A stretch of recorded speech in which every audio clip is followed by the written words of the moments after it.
ak delloo ko njukkal ci ay xéewalam yu limu yu nëbb ak yu feeñ wareef la ci bépp jullit bu góor ak bu jigéen. loolu moo waral groupe Excaf lëkkaloo ci ak rajo Dunia, RDV ak DTV ak Soxna FM ñoo leen di yégal te di leen woo ci bisub sant yàlla bu baaxoo nañ di ko amal at bu ne. ren ñu fas yéene amal ko naka alxames benn fan ci 9 su 9h ci suba jotee ca stade Marius Ndiaye. ay borom yi xam-xam ak i gëstukat yu mag danañu fa amal ay waxtaan ci maanaa yi nga xam ne moo wundu baatu laa ilaha illallah ak baatu astaghfirullah ak baatu alhamdulillah. jamaatul hamdi wa sukrillah di diggale waxtaan yi ci ay zikar ak tag yonent bi sallallahu alayhi wa sallam. salaatu tasbih di julli gu am solo gu yonent bi sallallahu alayhi wa sallam moo ko dénkoon xeet wi daañu ko fa amal. suñu ci noppee daañu ñaanal suñu bopp ñaanal way dawlu yi ñaanal suñu réew ak mbooleem réewu jullit ñi ak àdduna bi yépp. alxames lay doon benn fan ci novembre su 9h ci suba jotee ci stade Marius Ndiaye. groupe Excaf ànd ak rajo Dunia, RDV ak DTV ak Soxna FM di ci woo mbooleem jullit ñi. wassalaamu aleykum wa rahmatullahi taala wa barakatuhu.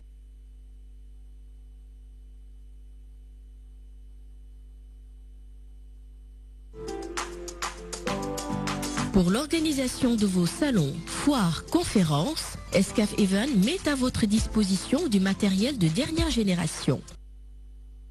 Des chapiteaux de plus de 1000 m², des tentes de 9 m², des tables et des chaises standards, des tables et des chaises VIP, des écrans plats de dimensions variables et des panneaux numériques. Excaf Event, c'est aussi vos événements clés en main avec du matériel de sonorisation high-tech et des estrades pour podium. Excaf Event, une expertise avérée pour l'organisation de salons, foires et conférences.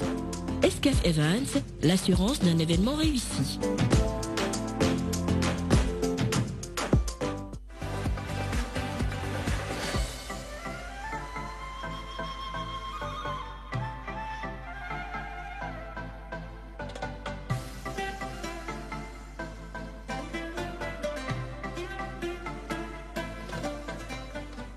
Pièce par pièce, dans les locaux, les députés de la Commission Culture et Communication ont tenu à s'enquérir de l'état d'avancement de la mise en œuvre de la TNT au Sénégal. Une visite très satisfaisante selon ces parlementaires. La TNT est une fierté nationale. Évidemment, nous sommes ravis de constater que ce sont des Sénégalaises et des Sénégalais qui font ce travail. Il n'y a pas d'expatriés, des jeunes Sénégalais et je pense que c'est un grand plaisir de le voir et c'est rassurant aussi.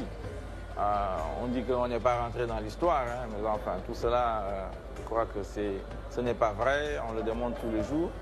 Et c'était vraiment le premier constat qu'on a fait.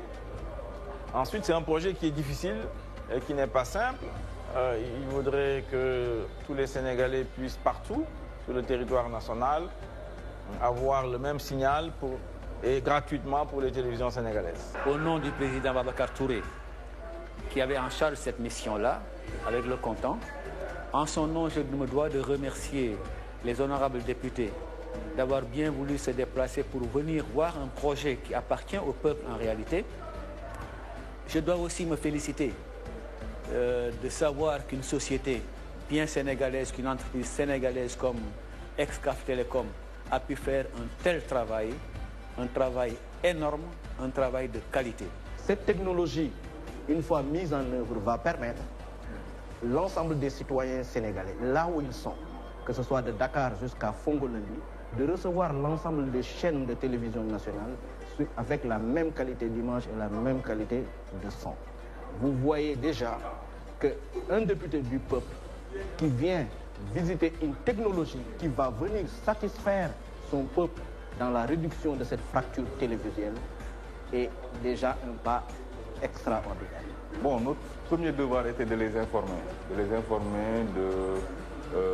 du travail effectué par Excaf, du rôle qu'effectué par les employés, les Sénégalais qui travaillent pour nous, et également de magnifier le partenariat qu'on a avec l'État du Sénégal et avec les Sénégalais. Parce que nous travaillons pour les Sénégalais, nous travaillons à ce que ce projet-là serve de modèle de tremplin pour l'ensemble des entrepreneurs sénégalais. Après 2 ans de mise en œuvre, le signal couvre 90% du territoire national. Sur les 14 régions du Sénégal, seuls Kolda et Sédhiou n'ont pas le signal de la TNT, une situation qui s'explique par... Pour mener Kolda, pour mener Sédhiou, il faut que les régions soient souffrent. Même RTS, bi nga xam ne moom rek pour le Sénégal yëpp amoon nay problème. J'étais directeur de la télévision RTS amoon nañuy problème ci couvrir ñaari région yooyu moo tax ñu mujjal ko ndax bu ñuy quitter diffusion bi ñu nekk ni analogique dem ci diffusion numérique bi ñu tëb defandoo ko Sénégal yëpp amul fenn ci àdduna da ngay jël benn gox ni fii lay commencé mu du nekk sax région politique mais région administrative bu région administrative région physique rek ni li féete Dakar dinañ leen wax ni délai sàngam na ngeen wut seen décodeur ku ci amul décodeur bis sàngam danañ couper signal ba ngeen daan njëkk a jot parce que bii mu ngi dox. Pour arriver à 100% de numérique au Sénégal, le gouvernement doit mettre en place des mesures nécessaires pour un basculement définitif de l'analogique vers le numérique. Ainsi, le décodeur sera obligatoire pour tous. Ce qu'on leur demandera, c'est qu'au moment du basculement, parce que le basculement se fera région par région, d'aider à sensibiliser dans leur propre région les gens à acquérir le décodeur qui est indispensable, la carte qui est indispensable pour pouvoir bénéficier de toutes les chaînes de télévision sénégalaises gratuitement, mais aussi de tous les services interactifs qui sont compris et que ceux qui ne peuvent passer que par ce décodeur-là. Nous demanderons à temps utile de nous aider à sensibiliser leur région quand ce sera autour de leur région de basculer. Il va falloir que le gouvernement qui est en train de mettre en place les outils avec la société de gestion puisse vérifier que tout cela s'est bien fait pour passer au basculement. Ça, c'est le travail de l'État. Mais ce qu'on nous a montré, en dehors donc, de quelques régions, Sédhiou et Kolda, il faut le dire, et peut-être Kédougou, sur le plan géographique, évidemment, pose quelques difficultés techniques, mais ne sont pas insurmontables. Je pense que cela va être fait.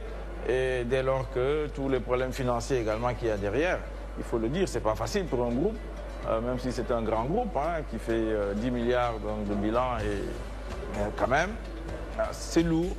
C'est quelque chose que l'État aurait dû faire, et donc c'est des privés qui le font. Évidemment, ça veut dire que ce n'est pas simple, et il va falloir les aider à sortir la tête de l'eau, et je crois que ce sera fait. Inévitablement, on n'a pas le choix. C'est un investissement énorme qui a été effectué par le groupe Excaf. Un risque financier également, parce que nous n'ignorons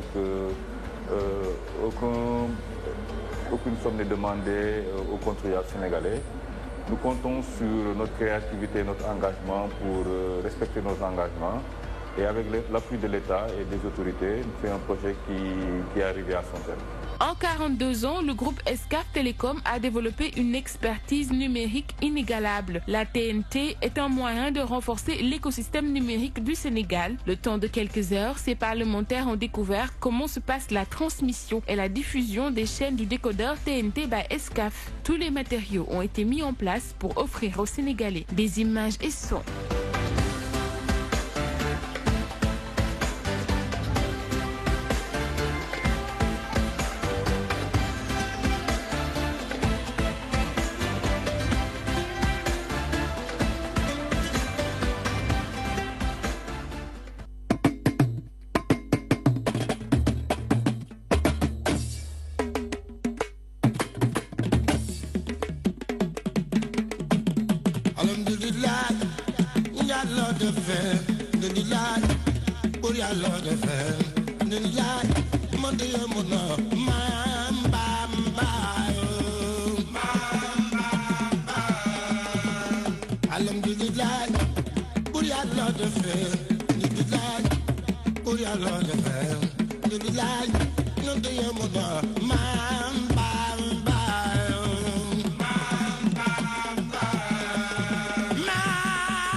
yamal xiyaam yu tàng yaa ngi tëre ya yal nañ ci mucc ba daje seddi yaa waaw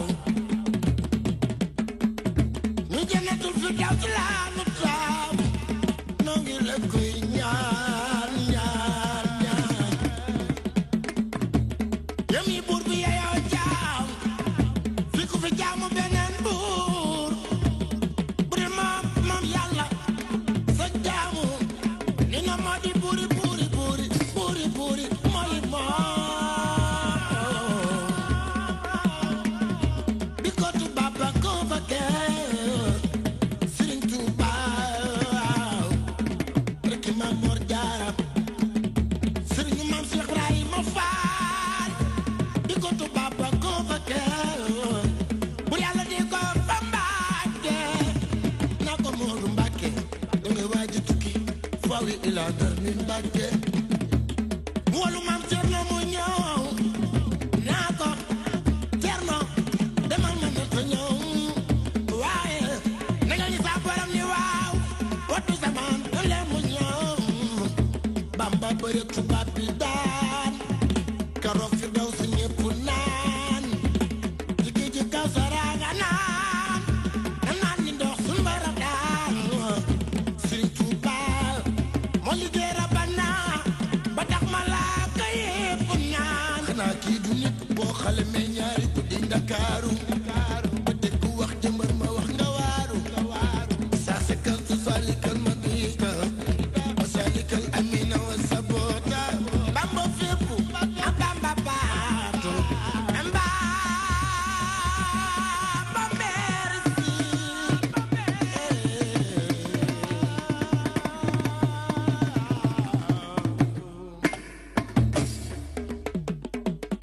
Layla illallah ma jëm ci yow na Layla illallah ma jëm ci yow na Layla illallah ma jëm ci yow na Layla Layla Layla illa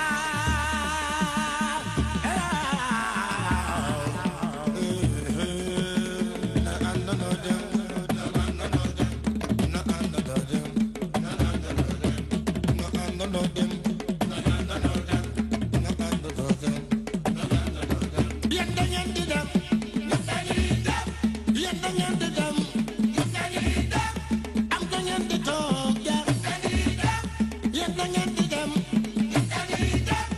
am da ngeen di toog la ilaha illallah la ilaha la ilaha la ilaha illallah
Bamba Bamba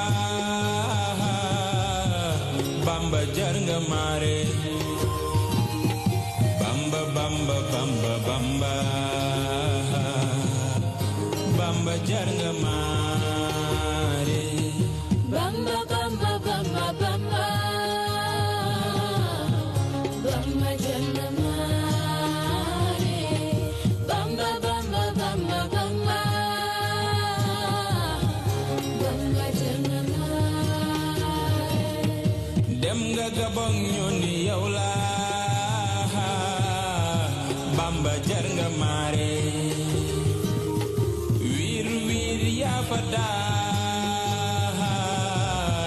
Bamba jar nga mare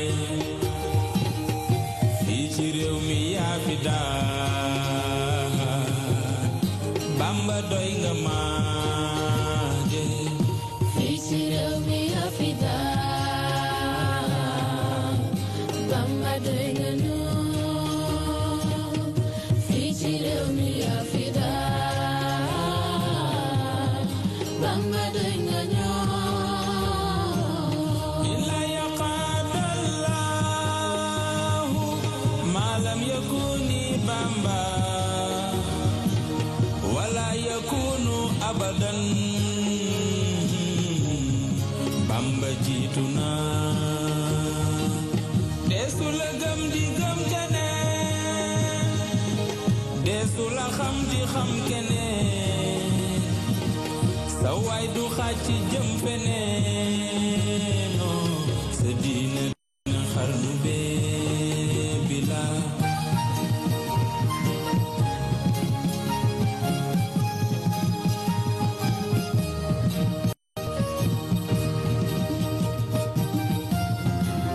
Matag Bamba ak waxi Bamba ak jëfi Bamba ak gayi Bamba Bamba du masu foore du masu buura ki kàngam eski Bamba Matag Bamba ak waxi Bamba ak jëfi Bamba ak gayi Bamba Bamba du masu foore du masu buura ki kàngam eski Bamba sotti sa mbubu jox moo du bagul moo yokku dabu say wi rey de xam naa sëriñ bi maa ngi sama tusaani tibal ma barke defal ma yéege Mbàkke Mbàkke du war mbaame balaaja war naa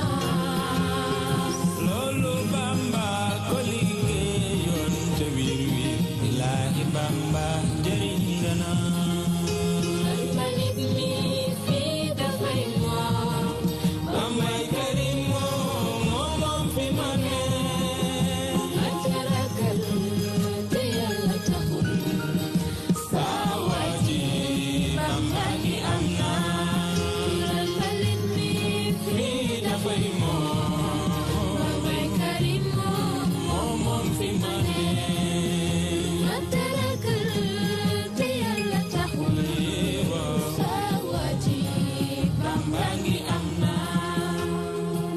Ndeysaan waaw waaw très bien c'est toujours magnifique mouvance Magal Touba 2018 sur les antennes de la DTV tey nag ñu nekk ci 16e jour weerum safar ba tax na ñu ngi continuer di ko célébrer un peu partout à travers le monde mais aussi à travers le Sénégal avec ses 14 régions donc gis ngeen li nga xamante ne tey moom lañ leen indil de son vrai nom Mortala Diaw mi nga xamante ne natif de la première capitale du Sénégal mu di Saint-Louis il vit à Keur Massar donc depuis 2007 ba tey mu ngi def ay jéego yu am solo ci lépp li nga xamante ne jëm na ci wàllu musique jëm ci spiritualité jëm ci mélodie divine moom nag ni muy qualifié musique am mooy musique loolu dinañ ci waxtaan léegi nii incha allah gën ko yaatal avec un album bien sûr sorti en 2018 muy Sakku Ngërëm composé de 7 titres donc tey moom la ñu war a waxtaanee incha allah ndax xam nañu ne génne na vidéo bu mucc ayib tuddee ko sant Bamba ndax Bamba ji bang la bong la da ngay toog ci bangi ñu lay jox ci bangi te koo xamul noo koy def nam la la def rek a tax. Bienvenue mesdames et messieurs, très chers téléspectateurs, ravi de vous retrouver comme tous les soirs, les meilleurs moments de votre journée, 5e numéro de cette semaine et dernier numéro de la semaine bien sûr.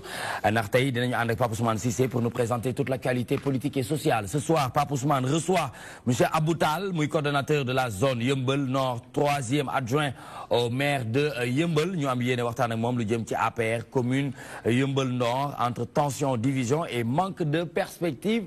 Loolu la ñu am yéene waxtaan bien sûr ak monsieur Tall en tant que coordonnateur de la zone Yeumbeul Nord. Donc muy 3e adjoint bi tey Pape Ousmane moom la ñu indil ñu waxtaan ak moom lépp lu jëm ci wàllum APR ndax xam nañu ne on est à 4 mois des élections présidentielles 2019. Koura Bokoum yegsi na moom tamit comme tous les vendredis mu ñëw ci esthétique beauté et bien-être comme ni muy tàmm di def tous les vendredis. Tey nag mu am yéene waxtaan ci li nga xamante ne mooy bienfait et importance de l'eau en période de chaleur surtout nag ñu ngi dem ci waacaayu Màggal Touba donc am na solo bu baax a baax doomu aadama yi war a naan ndox bu bëri tàmbale ko ba ngay yeewu ba ngay tëdd ah da ngaa war a naan ndox bu bëri loolu dinañ ci ànd ak Koura Bokoum inchallah. Mais bien sûr l'international toujours égal à lui-même, administrateur e-sport Inter qui est en train de préparer le grand lancement de site internet bi nga xamante ne pour une première dans l'histoire du Sénégal ñu am site boo xamante ne dañ ko jagleel spécialement le sport. Donc Mbaye Sène moom mooy initiateur bi l'international. Ce sera le 10 novembre inchallah foofu ca hôtel Fleur de Lys au cœur du centre de ville. Donc loolu dinañ ci ànd ak inchallah DTV ànd ci presse sénégalaise bi yëpp pour ñu ñëw accompagner ko parce que tout simplement mu ngi ko jagleel ki nga xamante ne c'est l'incontournable monsieur Diania Ndiaye mi nga xamante ne moom moo jiite CNOS lépp lu jëm ci wàllum tennis jëm ci wàllum sport bu haut niveau boobu loolu yëpp dinañ ci waxtaan inchallah. Mais bul fàtte ne le ministre des sports muy monsieur Matar Ba moom it bokk na ci parrain yi waaye am na yeneen surprise yu am solo yoo xamante ne ñu ngi leen koy jagleel. Ce sera le 19 novembre 2018 inchallah foofu ca Fleur de Lys. Tey nag gis ngeen niñ ko décoré ñoo ngi waajal bu baax a baax l'international du noonu. Très bien. Barzan. ndeysaan jaween bi. waaw lekk rek lay def. non foo tàddee lekk la tàddee. non yoo xam nga ni jaween nii tur yàlla la ñuy dundee. tur yàlla moo tax ngeen foqale 99 nom de Dieu. benn tur bu nekk rek àddina la. ngeen bëgg a dundee 99 kon kay foqale ci yéen la fekk baax. non dañ ciy barkeelu rek. du dëgg dañ ciy barkeelu noonu ngeen di barkeeloo. ah waajuram bu góor waajuram bu jigéen Guèye la sant xaw kër googu nar naa neex. ah waaw Guèye ak Diaw waaw ñoo indi famille Diaween bi nii macha allah na nga def. ñu ngi sant bu baax yaa ngi am jàmm. alhamdulilah gis ngeen Ndar. non même pas. gëjoo fa gëjuma fa noonu. c'est vrai. très bien. sant Maam Bamba Xaadimu Rasuul. waaw sant moom nga wax. waaw moom laa wax waaw ndax Serigne Touba moom yaakaar naa ni jullit ak kudul jullit ak koo xamante ni sax gëmoo dara yaakaar naa ni amel nga ko sant. lu ko waral. li ko waral mooy Serigne Touba ginnaaw bi mu defee liggéey bi mu def ak tubaab yi ba liggéey bi mat ba mu ñëwee dafa ne yaa malikal mulki yaa man jàlla an qawadin irham jami alwara yaa hadiya yow buur yi yow mi nga xamante ne ëpp jaww nekk yaa ko créé lépp lu existé ci kaw suuf yow la maa lay ñaan ngay yërëm lépp lu sant lañu yaakaar naa ne amel nañu cant Serigne Touba.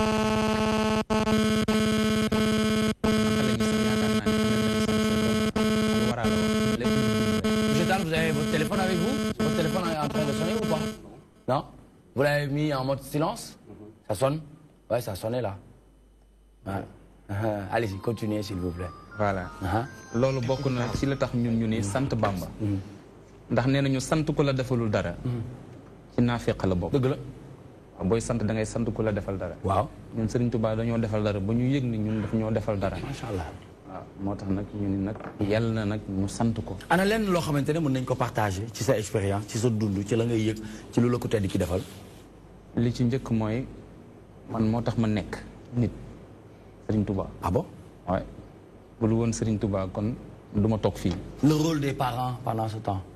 waaw le rôle des parents joué na ci sama dund waaye Serigne Touba mën naa ni man moo ma transformé parce que ñun bi ñuy nekk xale. âge yi ñu maanaam dimension bi ñu nekkoon bu ñu Serigne Touba récupéré wul woon. kon doo toog ak man. ci fàqmaan ni la bokkoon kon. non. ñi Cheikh Ahmadou Kara Mbacké noonu leen di récupéré. waaw non ci ngeen bokk nekkuñu sax ay fàqmaan. mais maanaam parce que si dimension mooy maanaam diggante tux beeg naan beeg. sañse beeg xale yu jigéen yeeg boîte de nuit nañ ko wax te de. non maanaam bëgg àdduna ñun maanaam bëgg àdduna. waaw bëgg àdduna maanaam joxoñ àdduna dama war a am lii dama war a fii xam nga. yow sa dara tuutiwul sa kanam xam nga. waaw loolu boo amul ku la sensibiliser delloo si la rek. maanaam mën nga dugg ci kàmb peut-être am na ñoo xamante ne dugg nañ ci kàmb. xam nga am na ñu dugg sax ñu génne leen. am na ñu dugg ñu génne leen mooy repêché boobu ñuy wax. voilà xam nga ñun nag dañoo nekkoon ci dimension boo xamante ni maanaam dara feesul suñu bët. xam nga waaw ñun daal xam nga dañu war a dund belle vie xam nga. Sëñ Tuubaa nag ne la déedéet du noonu. àdduna boo ci nekkee. da ngay def li ñuy tuddee xawlul xayir. xawlul xayir. mooy ngay wax ngëneel. wa fixlul xayir ngay jëf ngëneel wa niyatul xayri ngay yéene ngëneel ci sa dund. waaw nan ngay waxee ngëneel nan ngay jëfee ngëneel nan ngay yéenee ngëneel. naka muy gëmal ni yow ginnaaw bi nga ñëwee ci kaw suuf sa copte indi wala ci kaw suuf. dafa am ku la indi ci kaw suuf. dëgg la te kooku dafa am lu mu wax mu ne wa maa xalaqtul jinna wal insa illa li ya'buduni. yow nit ak jinne. li tax ma indi leen ci kaw suuf du lenn lu dul ngeen jaamu ma. jaamu gi nag ci la sàkku kër nekk sàkku oto sàkku yu baax yi nit ñi di yittewoo yëpp waaye li nga xamante nag moo jiitu mooy nga teewal sa xol ni borom bi moo la sàkk moo la wàcce ci kaw suuf. kon da nga war a nekk nit ku correct da nga war a nekk nit ku jub da nga war a nekk nit koo xamante ni. bu exemplaire waaw waroo nekk nit koo xamante ni da nga naan nu mu demee rek. nu mu aajowee nu ma ko amee falaa non. waaye nag damay dégg mbokk Baye Fall di wax ginnaaw am nañ Cheikh Ahmadou Bamba Khadim Rasoul nu mu demee tant pis ñun ñu ngi ci waaye nu mu demee tant pis mooy maanaam bañ a indi calcul bi yaa ngi may dégg wala. dégg naa rek Papa Ousmane waaw ma bàyyi la kàddu bi tuuti. xam nga dama ne yax bu duuni mu may fàttali bàyyi dafa ne yax bu duuni yaari funi mu ne jaamu boobu daf ci tegtal ni ñu xam ko. dëgg la parce que foofu mooy cëslaay bi. mooy ne yàlla fii ak yaa ngi koy jaamu te yeggoo ci dimension xam ko. mooy da nga koy fekk ci waxam ji mu wax ni. fii ak xamoo ma munoo ma jaamu. donc nga gis ni sax balaa ñuy naan nit ñi nañ jaamu yàlla. wala balaa ñuy ubbi jàkka. ubbi école. dëgg la maanaam balaa ngaa dugg ci jàkka ja école la d'abord. xam-xam nag bi ci gën a kawe. mooy bi lay tàqaleeg bokkaale yàlla. te dimension Cheikh Ahmadou Bamba Khadim Rassoul suñ koy wax. ci yenn yu ñu doon firi depuis démb ba léegi. di wax ni ba ma yàlla di bind. booba waaw ba may nekk man waaw exactement. yu kawe yooyu mu doon wax. foofu il faut comme dafa mel ni comme su may jox misaal. ba ñi nga xam dañu def armée. mun na buñ dajee seen classe mun nañu wax loo xam ne yow Nicolas da ngay nekk seen biir mais doo comprendre. c'est-à-dire ñoom dañ leen. mooy seen jargon seen ay termes. exactement c'est-à-dire tant que yeggoo ci dimension boobu déglu rek nga ci am mais doo ko dégg. en fait loolu la. moo tax Cheikh Ahmadou Bamba waxoon na loolu mu ne waxu wàllu yàlla ñoom daal ñooma. ñeneen ñi ñeneen la. mooy ni da nga gis ni benn kuréel la. ñi pare nag ba yegg ci ñoo ko mën a dégg. te dimension boobu dafa baax dama koy wax. ñun Sénégal bëgg nañu di déglu nit ñu baax ñi di ci roy pas royee sax parce que des fois suñu roy bi mooy loolu. mais bëgg nañ ko mais spiritualité bi moo des. te li nga wax fii sànq ni ñett yi dafa am solo. mooy li nga wax sànq ni yéene Cheikh Ahmadou Bamba yéene ci jëf yi. ci wax yi. ak am na noo ko firee daal ci ñett yi. exactement c'est-à-dire loolu tey bu fekkoon ni rek. Sénégal bu nekk fexe na ne. man dinaa fexe ci ñett yi nii. ma taxaw ci. da ngay gis ne nit ñi. dina dund ak nit ñi. dinañ mucc ci sa làmmiñ mucc ci sa jëf. d'accord léegi nag lu mel noonu moo tumuraanke ci réew mi noonu. moo tumuraanke ci réew mi waaye ndokk nag ba ñu amee xalif général muy sëñ Mountakha Bachir ndax moom mu ngi woote ci xam-xam. ndax université bi nga xamante ne macha allah nekk na liggéey boo xamante ne tàmbale na ca bàyyi la xaat ba ci moom mi nga xamante ne amul woon sax yaakaar ne dina bokk ci mission bi waaye lu sunu borom namm moom pare na démb tey doog a ñëw donc ñoom it foofu ñu ngi wax ci forme bi nga xamante ne moom nga yàgg di wax chaque jour mooy ban xeetu nit la ñu war a tabax foofu nag ñoom pare nañ ci xeetu nit boobu ñu war a tabax ndax loolu moo tax ñoom ñu jug mooy tabaxaat beneen xeetu doomu aadama boo xamante ne amaanaka xam-xam bi dina kawe lool ci wàllum njàng nasaraan bi waaye tamit dina kawe lool ci njàng bi nga xamante ne mooy diine ji ndax Serigne Cheikh Al Maktoum radiyallahu taala anhu day doon wax naan Sénégal a ngi defaroo bés bi ñu amee président de la République boo xamante ne ajuma jana jot mu génn ci palais bi dem xutba ji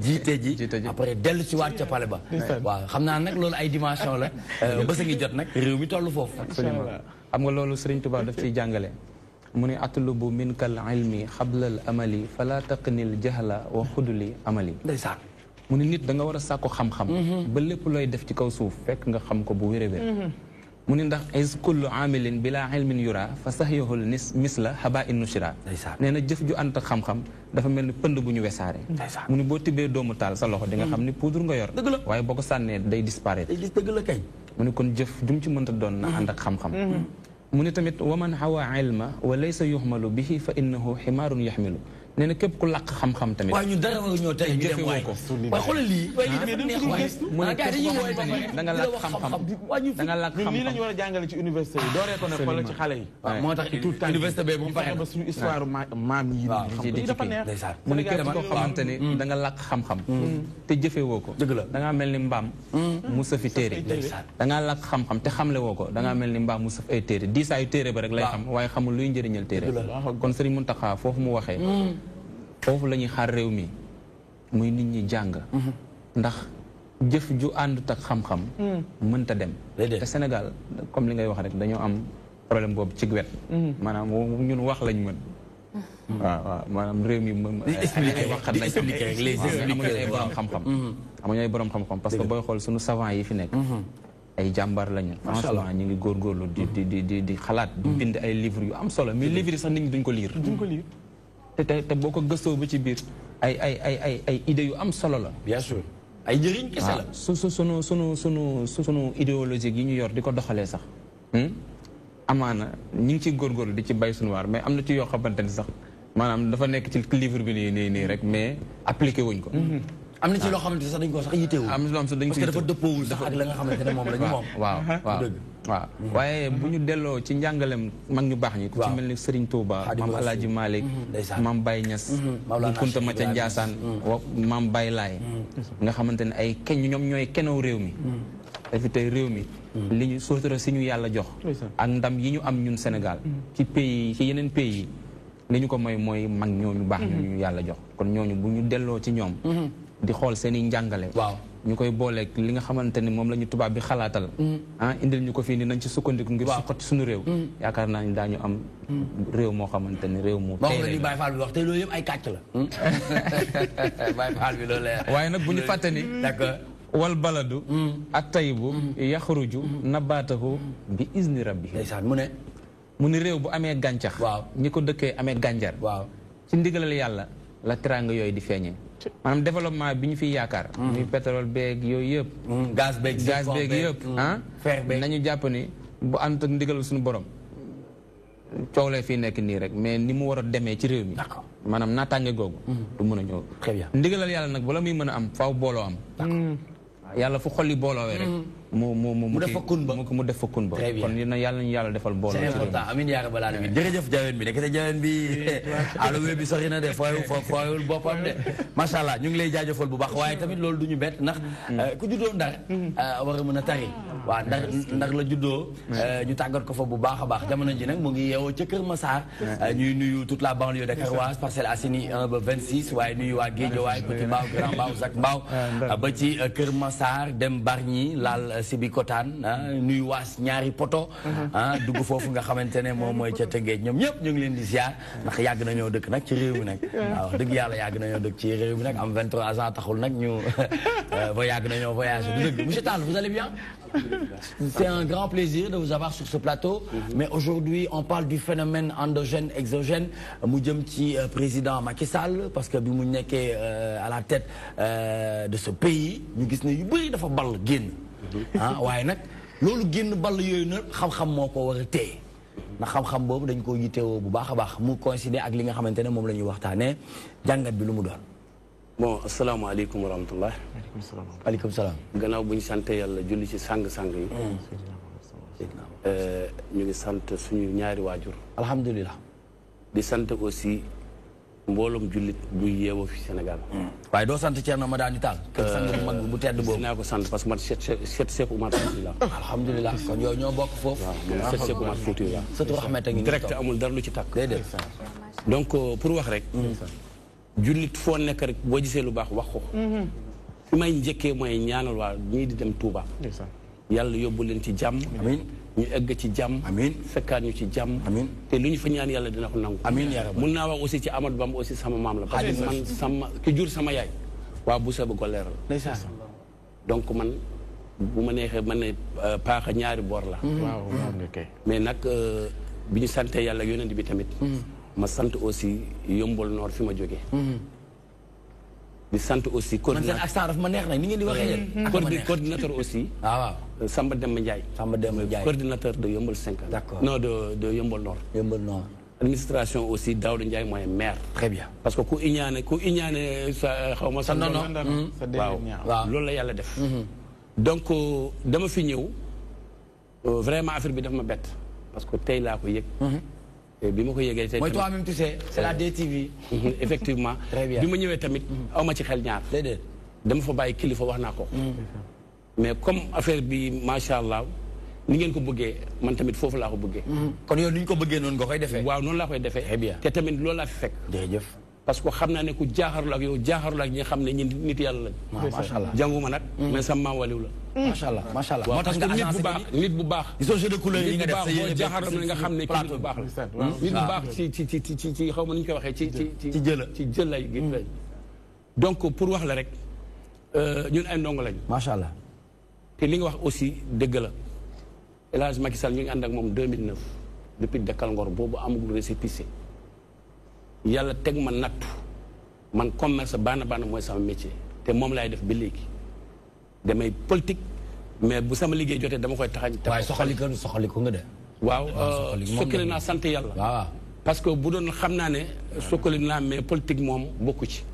waaw sama ñàkk rek. sa ñàkk rek parce que man balaa may dugg ci politique yàlla di ma am naa R+1 ak yéen sama yeneen kër. balaa may dugg ci politique bu dul woon tey laa ci duggoon avant loolu kon du ma am nguunu ganaar. d'accord waaw nattu la. d'accord xam nga bu la yàlla tegee nattu. te nga sababu la rek. dëgg la da ngay nangu. très bien. li may wax depuis Dekkal Ngor maa ngi ci. mun naa wax ne aussi ci Yombal Nord. sama baat ci kaw ci télé laay wax. man maa njëkk a def foofu meeting à 2009. kenn fekkuma ci kenn joxuma ñaari dërëm sama propre ma laa ko def. école arabe aussi bi ñuy wootee. loolu dinañ ci ñëw wàllum politique bi li ñuy waxtaanee. c'est Touba la rek. très rapidement ci xam-xam ci toxawaay. ndax xam nañ ne jamono ji bokk taalibe yu bëri ñu ngi ci yoon bi ñenn ñi ñu waajal waaye ñu bëggoon rek très rapidement. lan nga ci wax Touba moom. Ila Touba moom jeexal na wax. macha allah parce que bu ma juumul tamit président Macky Sall am na lu mu ci def. mun na am jafe-jafe yi ak coono bi accident yi dana wàññeeku. parce que Ila Touba moom tey ku la neex nga jaar ci gratuitement. doo fay dërëb. d'accord. donc loolu sant yàlla la. macha allah te nee naa la kër Touba ak kër Cheikh Oumar benn kër la. dëgg la amul xaj ñaar. donc ñun yéene bi ñu am ci kër Serigne Touba moom la ñu am si que boo taxawee gawlu yi bu ñu taxawee léegi bu ñu waxee ñaar nit ñett nit ñuy jaxasoo. d'accord donc nag ñun ñooy foofu ñun ñooy fii. très bien donc aussi ku ci ànd ak ñun tamit. ni ngay ñaane waa kër Cheikh Oumar noonu nga war a ñaane waa Serigne Touba. d'accord ni ngay yéene tamit ñu ñëpp benn lañu. Serigne Touba kenn du wax kan mooy Serigne Touba. déedéet Serigne Touba moom dayoo am. ak xam-xamam. dimension bi. dimension am. ñëpp xam nañu ko. macha allah man kay li may wax rek mooy. waaw ñi dem ak jàmm. ñëwaat ak jàmm. amiin def ndànk dal ndànk. très bien ñibbi si jàmm. loolu laa amoon li may wax ci loolu. jërëjëf sant nañ la gërëm nañ la bu baax Abou Tall coordonnateur de la zone Yeumbeul Nord muy 3e adjoint au maire de Yeumbeul ci kanam tuuti dinañ waxtaan ak moom lu jëm ci APR commune Yeumbeul Nord entre tension division et manque de perspective yaa ngi waajal màggal bi de. waaw Nicolas maa ngi koy waajal bu baax. kañ nga nar a dem tey ci guddi wala suba. tey ci guddi. tey ci guddi nga nar a dem yow fan ngay dal en général ca Touba. Cité Sonatel. Cité Sonatel yow foofu. waajal bernde yi. maa ngi waajal bernde yi ndax xam nga rek sama papa dafa nekk mbokku sëñ bi toog muy sëtu Omar Foutiyou Tall. nekk murit am fa kër. moo tax faw ñu teel a dem daal di teral gan yi. très bien préparer bernde yi ndax màggal loolu la rek wàcce kaamil bernde la. mooy màggal jàng xasida xam na solo de. jërëjëf Koura moom tamit dina ñëw tey waxtaanee bien fait et l'importance de l'eau en période de chaleur mu nekk lu am solo loo xamante ne dina ci ñëw léegi nii waxtaanee ko ndax xam nañ ne ñoo ngi waajal màggal Touba l'international màggal bi tey ngay dem wala suba. waaw ñu ngi xool rek xam naa suñu mën la dem tey rek dem suba. dem suba incha allah yow en général boo demee Touba fooy dal. am dafa may dal bëri na. bëri naa fa ay mbokk waaw. bëri naa fi daal waaw bëri naa fa ay. non bëri naa fa ay mbokk yu fa am kër. waaw ay kër non waaw mais su ma nee la bëri nga fa ay kër keñ. xam nga yaa moom kër yi de.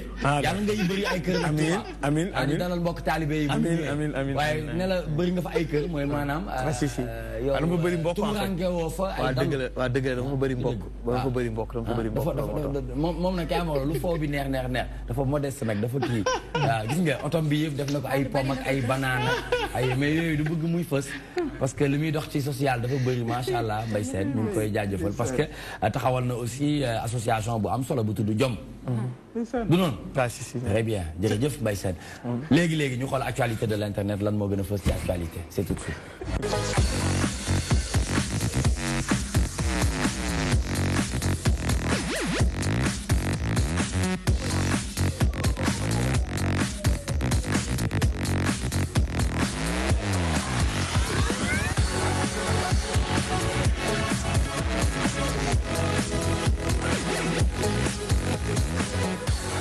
Très bien, nous démarrons cette actualité de l'internet appelée Actubuzz avec Sen Café Actu du grand doyen Adama Sow. Pour la première actualité, Mouiwar, je te confie à Serigne Touba Khadim Rassoul, le khalife général des Mourides, coupe la poire en deux suite à la demande du président Macky Sall pour un deuxième mandat. Serigne Mountakha Mbacké a remercié le président Macky Sall pour tout ce qu'il a fait pour Touba et les Mourides après avoir prié pour lui. Regardez, par cette audience, le président a donné un autre adieu aux travailleurs en décrétant lundi prochain jour de férié muy jour boo xamante ne doo liggéey waaye dinañ la ko fay Pape Ousmane. waaw bon c'est maanaam dem la boo xamante ne at bu nekk président Macky Sall daf koy amal mooy ziara bi nga xamante ni daf koy defal njabootu Cheikh Ahmadou Bamba Khadim Rassoul di ndaje boo xamante ni aussi comme ni nga ko waxee ndaje la feddali kóllëre waaye it wax yéene yi nga xamante ni en tout cas président Macky Sall am na ko ci Touba. yim ci jot a def ak xëy na yi mu yéene matal bu ko fi yàlla tegaate ci bopp réew mi. sàkk waale ñaan parce que ci élection lañ jëm. bien sûr wóolu na lim def ci réew mi. te bu sañoon it ñu joxaat ko mu wéer ku mel ni nag xalif Cheikh Ahmadou Bamba Khadim Rassoul mooy ni xalif la bu fi nekkal ñëpp jullit ñëpp. may fàttali rek ni bu dee ne ñu ngi ci àddina it ñoom lay seen mission weesu na àddina ñëpp la ñuy dalal. ñëpp la ñuy déglu. ñëpp it la ñuy ñaanal. faw suñu homme politique yi xam ni ñoom mun ñu fexe ba seen jaxasoo ak nit ñi it tekki ni ñu ngi ci biir nit ñi. donte ñu ngi ci biir nit ñi li ma wax nag wax ju kawe la. dëgg la li am mooy. ku fa mënti dem dinañ la ñaanal. li ci des nag mooy comme ni nga ko waxee ci terrain bi la jongante. fexe nga wane lii nga fi def pëndal say dàll. d'accord fexe yëkkati say kaddu. teg ko foo xamante ne sénégalais yi buñ la déggee di leen wóor lii amal na leen njëriñ. su desee nag ñu war a dem ci bañ gàcce gi ku nekk nga xool ki nga yaakaar ne xëy na moo la doy ci réew mi. ñu def ko nag waaye buñ ci jógee nga la waay nañ fexe ba taxaw luy defar suñu réew ndax soxla nañ ko. sànq sëñ bi mu ngi koy wax nii yàlla daf nattoo Sénégal muy réew moo xamante ne wax maanaam daf ñu nattoo wax. mais faaw tamit ñuy imiter président Macky Sall ci li mu wax comme moo nekk ci réew mi moo ne le temps de l'action. d'accord il faudrait que nag tout le temps loolu ñuy wax noonu ñu bañ nekk rek ci slogan. très bien mooy la ñuy fexe dañ koy jëmmal sur le terrain. d'accord très bien mu nekk lu am solo dégg nga li Pape Ousmane daanele Mbaye Sène ban jàngat nga ciy def ginnaaw li nga xamante ne président Macky Sall wax na ko xalif général waaye tamit xalif général am na leneen lu mu ko delloo. c'est vrai xam nga dafa dem sàkku ji ñaan. te nag xam nga kilifa doo ñëw ci moom mu ngi la ko ñaanal mu ne du ma la ñaanal. loolu nga xel xalaatu ko. ñëw na sàkku si ñaan ñëw na pour li nga xamante ne bii ni moom mooy li mu fa def réalisation yi mu fa def sëriñ bi reconnaître ko nangu ko waaye daf ko ne maa ngi leen di ñaanal ñëpp lañ njaboote. loolu mooy li nga xamante ne bii mooy constat général bi. Touba dafa tëddee njaaxaanaay en quelque sorte. deuxième chose li nga xamante ne bii nii wax nañ ko mooy journée décrétée férié bi xam nga Nicolas en âme et conscience su mun nañ jàpp sax ni su nekkuloon férié le lundi sax. les gens ne seront pas là ou bien le travail sera au ralenti. parce que magal gi su nekkee dimanche. les gens suñu fa toggee ba guddi gi. ñii suñuy dem di liggéey dinañ sonn le président a saisi l'occasion pour décréter ko li nga xamante ne. jëlee lu lees waxul am na xam dañ koy anticiper daf ko anticiper. waxuma la sax lundi boobu mais mardi ba mercredi bi incha allah jeudi ba vendredi ba sax dëkk bi dafay loowu. waxuma la lundi ba de. mais mardi mercredi dëkk bi dafa mooy le commerce. yi nga xam te ñoo yore magasin ak affaire dinañ fa toog am na ñoo xamante ni màggal ba màggal la ñuy dem seen dëkk.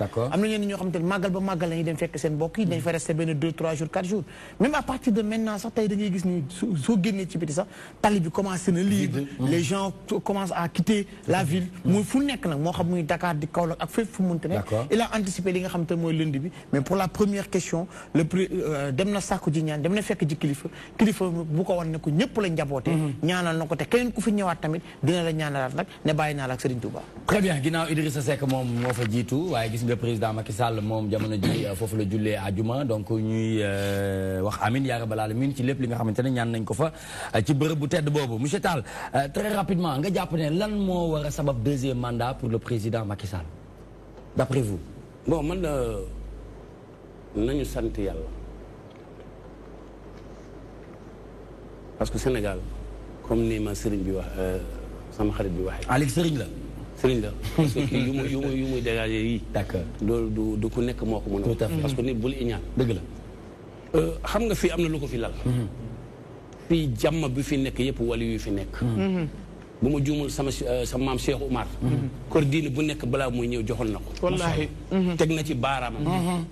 ne bëri nangam wala jour nangam wala at nangam diw dana fi nekk. dëgg la te macha allah noonu la demee. tout à fait. donc ñun am nañu lu ñu am moo ëpp jamaa moo ëpp rus. bu ñu booloon comme yar ak teggin rek ak wàññi wax bi. kon ñun ñàkkuñu dara. man def naa presque lu ma 32 pays Afrique. añ jot kaay añ. reer jot kaay reer. tëdd jot na kaay tëdd doo fay dara fii rek la am. ma jox la misaal mosoon naa nekk Côte d'Ivoire. ma yore bitik benn étudiant ñëw fii. bi mu ñibbee si mu xool mu ne ma yow looy def fii man dama wut xaalis. mu ne ma yow Sénégal da ngay lekk doo fay ngay nekk fii di sonn. ma ne ko waaw loolu moo tax li ñuy lekk foofu ci moom laa koy liggéey di yónni boo demee nga lekk ci. donc pour wax la rek El Hadj Macky Sall. bi mu fa ñëwee ak réew mi ba léegi mu ngi ci juróom benn at yu teg ay weer. te kuy waxal yàlla boo seetee mën naa am nag bu ñu waxee parce que man yàlla def ma bind damay politique mais man du ma wax li nga xam ne lu amul. d'accord parce que man j'ai 62 ans déglu rek moom. oui waaw mais non dafa am question bu ma la laaj. waaw moom laa foofu laa jëm lu tax ñu koy laaj deuxième mandat man damay wër. parce que man damaa yor oto damay baana damay wër naa. donc Sénégal tey amul fenn fooy taxaw fu sancam ne ko pour te dire territoire Sénégal yëpp ba mu daj kan moo mën a joxuñ baaramam ne sanc Macky Sall ne ko fi bu dul forage tali leneen ak leneen amul fenn fu kii am ne ko fi kon nag comme yàlla dimbali na ko yàlla may na ko xale la yàlla may na ko aussi moom fu muy teg doomu aadama mooy liggéey leen ñu liggéeyal bàyyi dool yi mooy bourse familiale ak leneen donc ku commencé loolu li olof Njaay di wax ku la jox ndekki bu la diggee añ nga war nga nangu très bien am na lu ñu dig d'accord te bu ñu ko jàppalee ñaanal ko bu dee jàmm rek la ñu bëgg incha allah lu ñu bëgg ci réew mi waxuma denn parce que day bàyyi moromam jàllale même bu defoon fi deuxième mandat tamit mënul def lépp mais nag mu ngi jéem nit ñi ñëpp la ñu bokk ñaanal ko parce que gaal boo ci defee sa omb sax war nga ñaan mu teer ak jàmm donc Macky moom te way buy këpp gaal moom kenn dëgg yàlla dëgg la nañ ko ñaanal jërëjëf mu am deuxième mandat bon am na lu mu commencé mu eggali ko yeneen yu mu eggali yu mu commencé tamit keneen bu ñëw mu eggali ko très bien waaw loolu laay wax merci beaucoup Barzane jàngat bi lu mu doon ci màggal bi ak taxawaayu président de la république foofu ca Touba ñu bëri dañuy wax ne mu ngi def ay jéego yu am solo waaye terewul ba tey l'ancien président de la république gagne toujours devant lui. waaw jàngat bi moom mooy nit ñi nañu delloo seen xel ci yàlla ndax yàlla mooy borom nguur te tuxti mulka man tasha maanaam mooy jox nguur ku ko soob kon nañu gëm ni Macky Sall yàlla moo ko jox nguur gi te bu ko waxtu wu jeexee tamit day jeex dara mu kenn mënu ci dara waaye li ci am solo mooy ñu rafetal jëfin yi ak doxalin yi waaw ndax Sénégal ñu ni neen la PDSO APRO et cetera ñun ñëpp benn lañ parce que ku fi mën a gañe tamit Sénégal moo gañe kon nañu rafetal doxin yi ak toogin yi ak waxin yi ak jëfin yi xalifa général it boo ñëwee ci moom loolu la lay wax du ne la yow laa àndal du ne la kii laa àndal nan nañu àndandoo maase doon benn rafetal doxin yi ku yàlla tudd ni yaay yu war a jël nguur gi kenn mënul tey Macky Sall ñu bëri gis ne ni mu jëlee nguur gi ñu bëri fooguñu ko woon de te pourtant amoon na ñu fi nekkoon ñoo xamante ne ñoo ko gënoon ñoo si gënoon a porté Sénégal sax moom lañ ñooñu lañ xalaatoon mais kon tu'ti mulka man tashaa yàlla mooy jox nguur ku ko soob loolu nañ koy bàyyi xel bu baax a baax di ñaanal nag sama mbokku taalibe yi nga xamante ne ñooy dem Touba ñoom ñëpp ku tedd ki defal leen yoonu jàmm ñu dem ak jàmm ñëw ak jàmm d'accord di ñaanal xalifa bi mu yàgg fi loolu te ànd ak wér très bien waaw am na benn information de taille Pape Ousmane bu daanu léegi nii ñuy wax ci première dame ñu ne Macky à Touba ce geste de Marième Faye calculé ou pas renforce sa popularité dinañ la ko woon léegi nii parce que c'est la magie de la télé c'est sur Seneweb moom mooy nekk page bu njëkk bi daanaka parce que on dit que arrivé en retard dans la grande salle de la résidence Khadim Rassoul au moment où son époux le président Macky Sall allait commencer son discours aux côtés du khalife général des Mourides la première dame Marième Faye s'accroupit brusquement au milieu de l'assistance à quelques pas du portail qu'elle venait de franchir, comme une simple disciple. Les grands signes des chargés du protocole et des éléments de la garde rapprochée du chef de l'État n'y feront rien avec le sourire et déclina les propositions de fendre la foule pour rejoindre son mari de président de la République. Calcul ou pas, ce geste pourrait faire monter en flèche la cote de la première dame Marième Faye Sall à Touba muy photo bu am solo boo xamante ne du ñàkk léegi notre grand vidéoman muy Maodo dinañu ko wan mu ngi ci Seneweb nga gis ko mu toog ci bii gars yi te waroon dem yéeg fee waaw xam nga loolu lu may fàttali mooy liñ fiy faral di wax quoi mooy sàkku nañu ci Sénégal am njiit yoo xam dañuy fàtte seen bopp c'est-à-dire mën nga sàkku ànd ak ñoo xam dañuy sàkku mooy une fois nga jot nga fàtte yow ni am nga taxaw ci soxlaa ñi nga wax ni jox leen ma liggéeyal leen c'est-à-dire man lii loolu la may inspiré mooy ni bis bu ñu eggee ci Sénégal boo xamante ne dañuy am njiit yoo xamante ne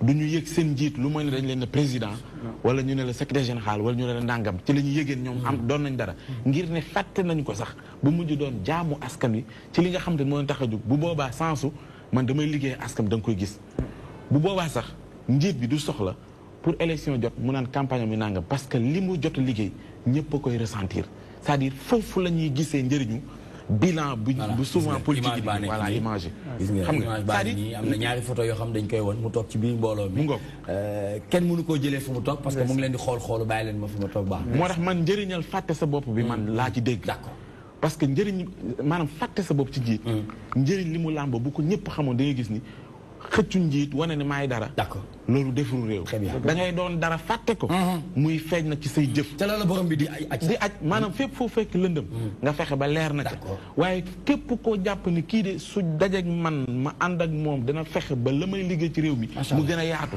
nga taf ko sa bopp waaye fexe nag ba ñëpp jubal mooy réew li nga doon wax sànq li koy doxal bokk na ci ka nekk ca bopp dëgg la bu jubee rek ñëpp ànd ak moom très bien loolu lay ànd ak yàlla wàcce jubal dëgg la li ñu tàmm di wax bañ jaay sa lëndëm bañ jaay sa lëndëm di ko jëndee waaw bañ jaay sa leer di ko jëndee lëndëm mu nekk lu am solo très rapidement xaaral ma laaj ko rek en tant que femme lan la yëg ndax première dame xam nañu dayoo bi lu mu doon waaye gis nga suufeel boobu muy suufeel boppam en tant que femme qu'est-ce que ça te fait waa Nicolas man de taalibe rek laa ci gis ndax doon jullit am taalibe dafa am solo loo nekk première dame grade bu mënti am ci àddina oyof daal moo am solo parce que àddina du dara ñun ñëpp ay doomu aadama lañ nekk première dame bul tax ne nga ni waruma toog fii war naa toog fii da nga war a yemale sa bopp ak ñëpp suufeel boppam gi mu suufeel boppam nii nag ci image bi ñëpp dinañ ko rafetlu kontaan nañ ci torop machallah très bien en tant que femme c'est la femme qui parle ouais c'est la femme qui parle c'est la citoyenne qui parle effectivement Mbaye Sène pour terminer xam nga Nicolas man ñëpp xam nañ sama position féministe nga moom waaw mais féministe la mais ñëpp xam nañ sama position mais xam nañ ne côté bee nga tànn waaw par rapport ak quoi Benno Bokk Yaakaar man ñëpp xam nañ sama position foofu très bien tout à fait waaw parce que ni ñu yoree réew mi man gisuma ni baax na dëgg la mais li nga xamante ni moom moo fi nekk le temps monsieur baa ngi ñëw ci yow léegi monsieur xam nga première dame honnêtement quoi qu'on puisse dire dëgg la lii du guléet ci moom ndaxte nag à maintes reprises lu dul benn yoon du ñaari yoon jot na koo def jot ko defat ci ay yeneen sax fii sax Dakar da nga koy gis sama dugg ci benn jàkka toog ci gannaaw da ngay gis nit koo xamante ne man plusieurs dugg ci hôpitaux yoo xamante nit day feebar mu ñëw def fa lu baax génnaat dem yoonam. honnêtement c'est une première dame exemplaire. macha allah ku wéet nag ak sa bàmmeel te nag ku waxal yàlla. wax dëgg fa yàlla lii su ko defee moo xam nit ñi ne suñ ko defee interprétation calculée mooy ñuy wax lu leen neex parce que nag c'est pas la première fois mu koy def. mais am na yenn exemple yoo xam te jot nañ koo am mu ngi def lu baax te wax dëgg fa yàlla nag lu leer la lu Sénégalais yi teg seen bët la lii mu def moom dafa defati jikkoom rek. d'accord waaw mais damay wax rek ñëpp xam nañ sama position. très bien mais nag ku wéet ak sa bàmmeel. absolument voilà. Merci beaucoup Mbaye Sène mu nekkoon première actualité de l'internet dinañ ci jàll après ñëwaat ci deuxième ak troisième en attendant nañu ànd ak Pape Ousmane Cissé waxtaanee ak monsieur Abou Tall coordonnateur de la zone Yeumbeul Nord troisième adjoint au maire de Yeumbeul ñu war a waxtaanee APR comme commune Yeumbeul Nord entre tension division et manque de perspective tout à l'heure dinañu dugg en contact avec en liaison avec nos correspondants yi nga xamante ne ñu ngi foofu ca Touba moo xam ci bopp bi Mansour Sow ba ci yeneen journalistes yi nga xamante ne ñu ngi foofu jamono ji ci Touba ngir ñu xam température bi taxawaay bi accueil bi ak discours bu am solo bi nga xamante ne son excellence yëkkati na ko ci kanamu ki nga xamante ne moom mooy xalif général des Mourides muy sëñ Mountakha Mbacké nga xamante ne ñu ngi koy ñaanal bu baax a baax a baax wér ak wérle gudd fan lool ci njiital bi ñu ko njiital waaye nag xam nañu ne taxawaay bi am na solo te lu yàgg la ci wàllum diine ci wàllum xam-xam mais aussi ci kër Cheikh Ahmadou Bamba Khadim Rasoul Pape Ousmane. mu ngoog sëñ bi ñu bëggoon rek balaa ñu ñëw sax ci li sabab ñu invité la tey ci jafe-jafe yi nga xamante ne am na ci seen commune en tant que leader te loolu dugguleet gis nañu responsable APR en tout cas ci gox yu bëri ay querelle de positionnement dañuy am ay jàppante yu mel noonu mais mu bëggoon xam depuis 2008 nga wax ni yaa ngi ànd ak le président Macky Sall tey sa engagement politique ban jeexital la am ci gox ya nga ne depuis bi nga commencé ànd ak moom ba fi ñu ci yegg si. waaw jërëjëf balaa may dugg ci nag damay sant yàlla sant Yeumbeul 52 parce que bu ma amee occasion toog fi tey ñoom ñoo tax parce que Olof Ndiaye dana am lu mu wax nit mën nga louer 16 mais mënoo louer ay nit. boo 52 nu mu bindoo am na 58 comités. am na 14 chefs de quartier bon boo déggee Yeumbeul 52 Yeumbeul Nord la ñu xaaj def ko ñeenti pàcc bu nekk mu am coordinateur bu ko jiite loolu yëpp boo gisee ñu def ko pour faciliter pour def porte à porte pour jege peuple bi pour wax ak nit ñi parce que politique du nekk ci dóore ay sabar wala di fecc ay baal déedéet politique da ngay jege sa accent xaw ma ni ñu koy waxee ci askan wax ak ñoom bañ a leen wax lu amul. waaw loolu ci approche bi la mais dama bëggoon nga wax ma yow. bi nga ci duggee ak léegi. lan moo tax nga dugg ci déjà ak bu doon ni da nga koy firndeel li nga ci dugg njëriñ li lan nga mën a laal ne lii de mën naa ne bi may dugg ci politique yéene woon naa ko te def naa ko. waaw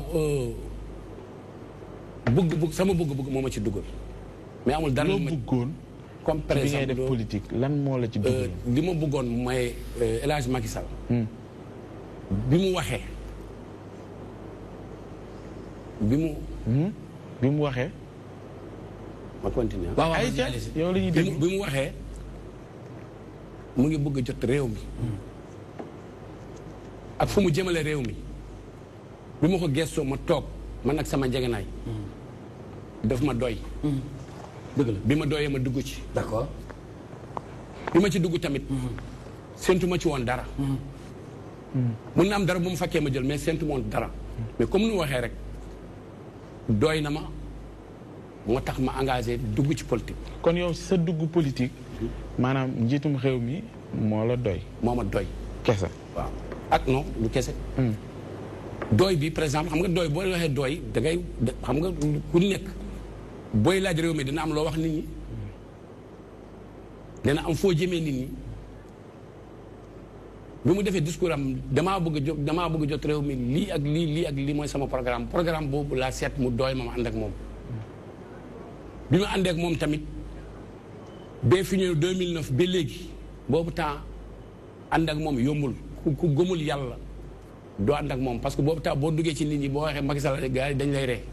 maanaam doy boobu programme bi doy la ndax mën nga ñu fàttali lenn loo ci jàpp loo ne lii de su ma ci jàppee ci moom ànd ak moom ba mu jot réew mi yéene naa ko gox bi ma ne.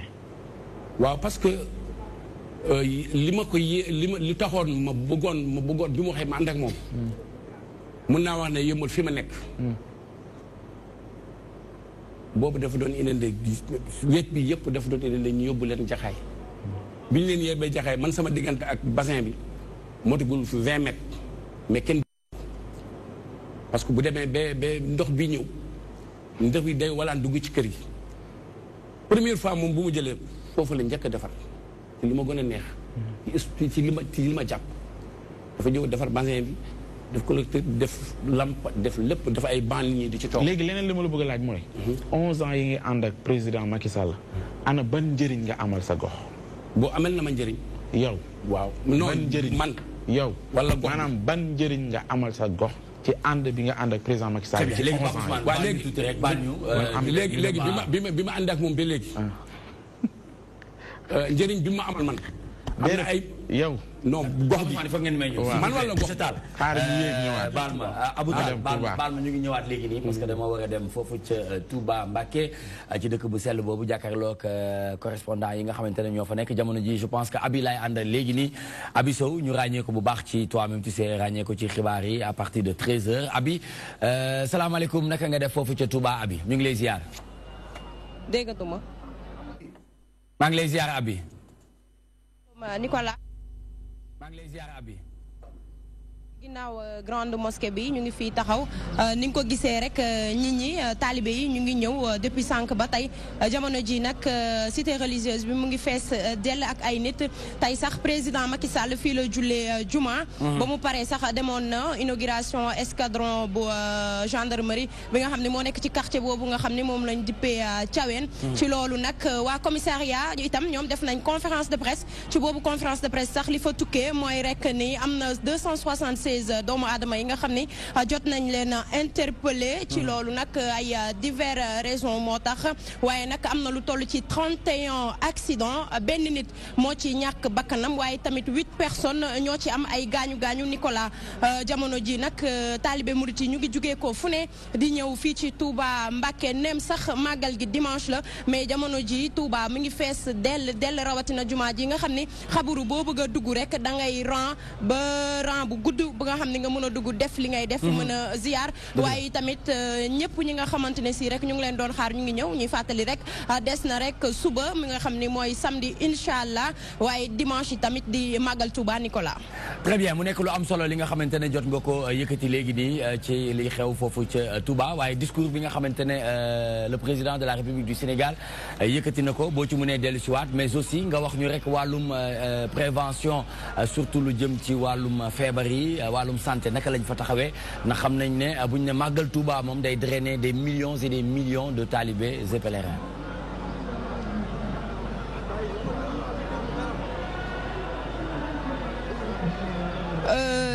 Nicolas comme ni nga ko gisee léegi rek ñu ngi nii di leen ko wan Touba mi ngi fees dell wax naa ko léegi nit ñi fu nekk la ñuy bàyyeekoo di ñëw. jamono ji nag koo yaakaar rek mu ngi fii xam nga dañ doon faxal di wax embouteillage yu oto mais fii ci Touba jamono ji embouteillage yu nit moo fi am ndax kenn amul sax foo xam ne da nga faa mën a teg sa tànk boo bàyyeekoo daaru Marnaan daaru Minam wala daaru Xuddoos ba fii yëpp doo am sax foo aw ay wëti rek lu nekk façon moyen de transport bu ne taalibe yi ñu ngi koy jël ngir mën a déplacer wu fii ci biir Touba ngir wutali grande mosquée ngir rek amal seen ay ziar. Très bien merci beaucoup Abi Sow dinañ ci dellu si waat ci kanam tuuti incha allah ñu ànd ak yow ci lépp li nga xamante ne moo gën a fës foofu ca Touba muy la ville sainte bien sûr nga xamante ne fu mu toll nii des milliers et milliers de pèlerins ñu ngi quitté un peu partout à travers le monde ngir fekkee bés bu tedd boobu nga xamante ne mooy 18e safar ñu koy fêté foofu ca Touba tey nag ñu ngi ci li nga xamante ne moom mooy 16e jour bu weerum safar débat de la rédaction dinañ ko defee foofu ca Touba waaye question de l'heure aussi dinañ ko defee foofu ca Touba lépp rek ngir sensibiliser lépp rek ngir waxtaanee lépp li nga xamante ne jëm na ci wàllum actualité toujours avec l'équipe dynamique de la DTV vivez toujours une partie de cette magie à travers nos programmes ñu delluwaat ci waxtaan bi nga xamante ne moom lañ doon waxtaanee toujours dans toi-même tu sais nous avons comme invité monsieur Abou Tall coordonnateur de la zone Yeumbeul Nord 3e adjoint au maire de Yeumbeul Pape Ousmane. maa ngi la doon laaj sànq ne yow ban njëriñ nga amal ñi nga xamante ni tey ñoom ñoo la def leader. ci gox bi nga nekk ci sa àndoo ak président Macky Sall depuis 11 ans ngeen ànd. waaw njëriñ bi ba leen amal rek mooy li leen président amal. parce que déjà yëmbal.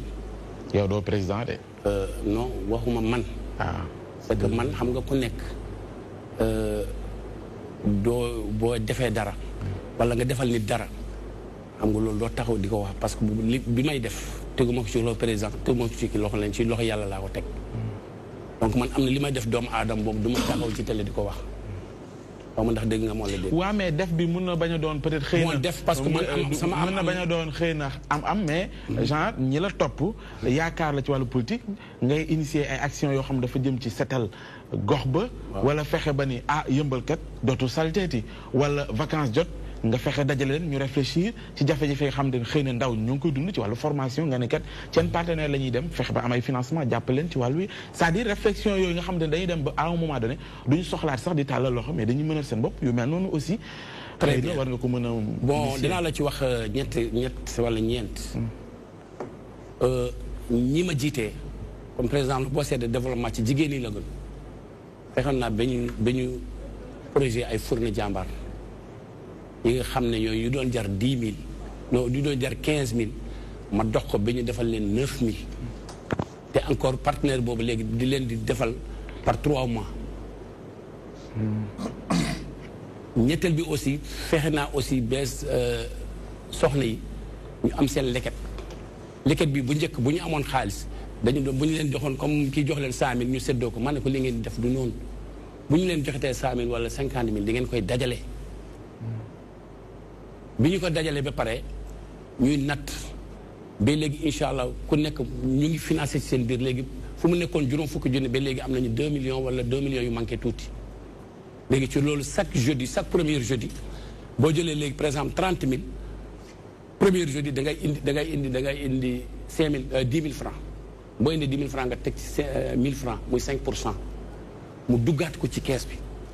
ñaareel bi tamit bu ku baax ki ñëwee léegi jox leen 200000 au lieu ñu seddoo ko dañ koy sotti ci kees bi bu ko defee léegi ñu jëloon banque pour parfois nga jël banque nga def taayale sa armoire wala sa loolu yëpp dañ na fa loolu teg naa leen ci yoon yooyu am na ay formation yu ci ñuy defar ay ordre de service defar ay yeneen loolu yëpp yàlla dimbali nañu qualifié nañ ci loolu.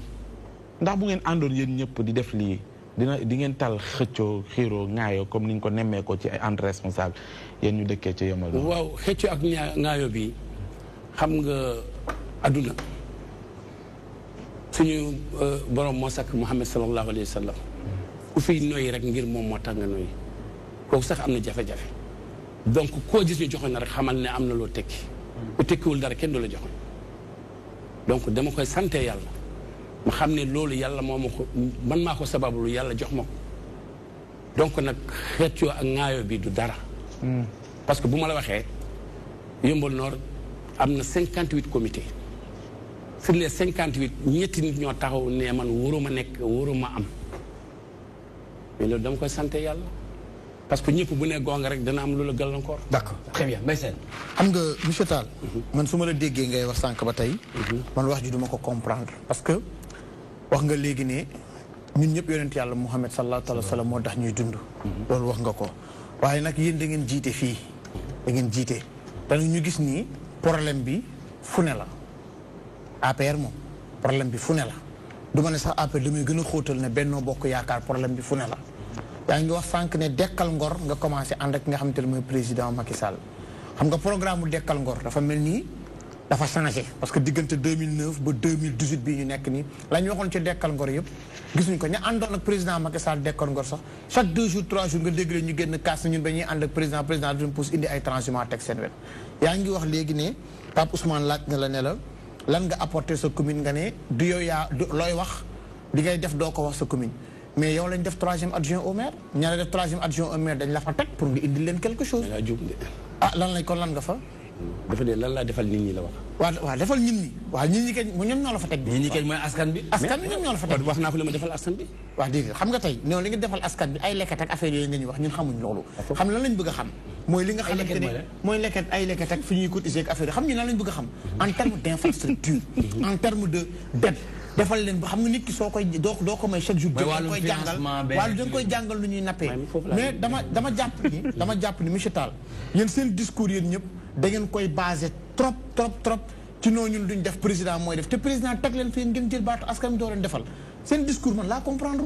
très bien kontaan naa xam nga yow nee nga 3e adjoint maire mais compétence maire yow xam nga nan lay demee duma la ko wax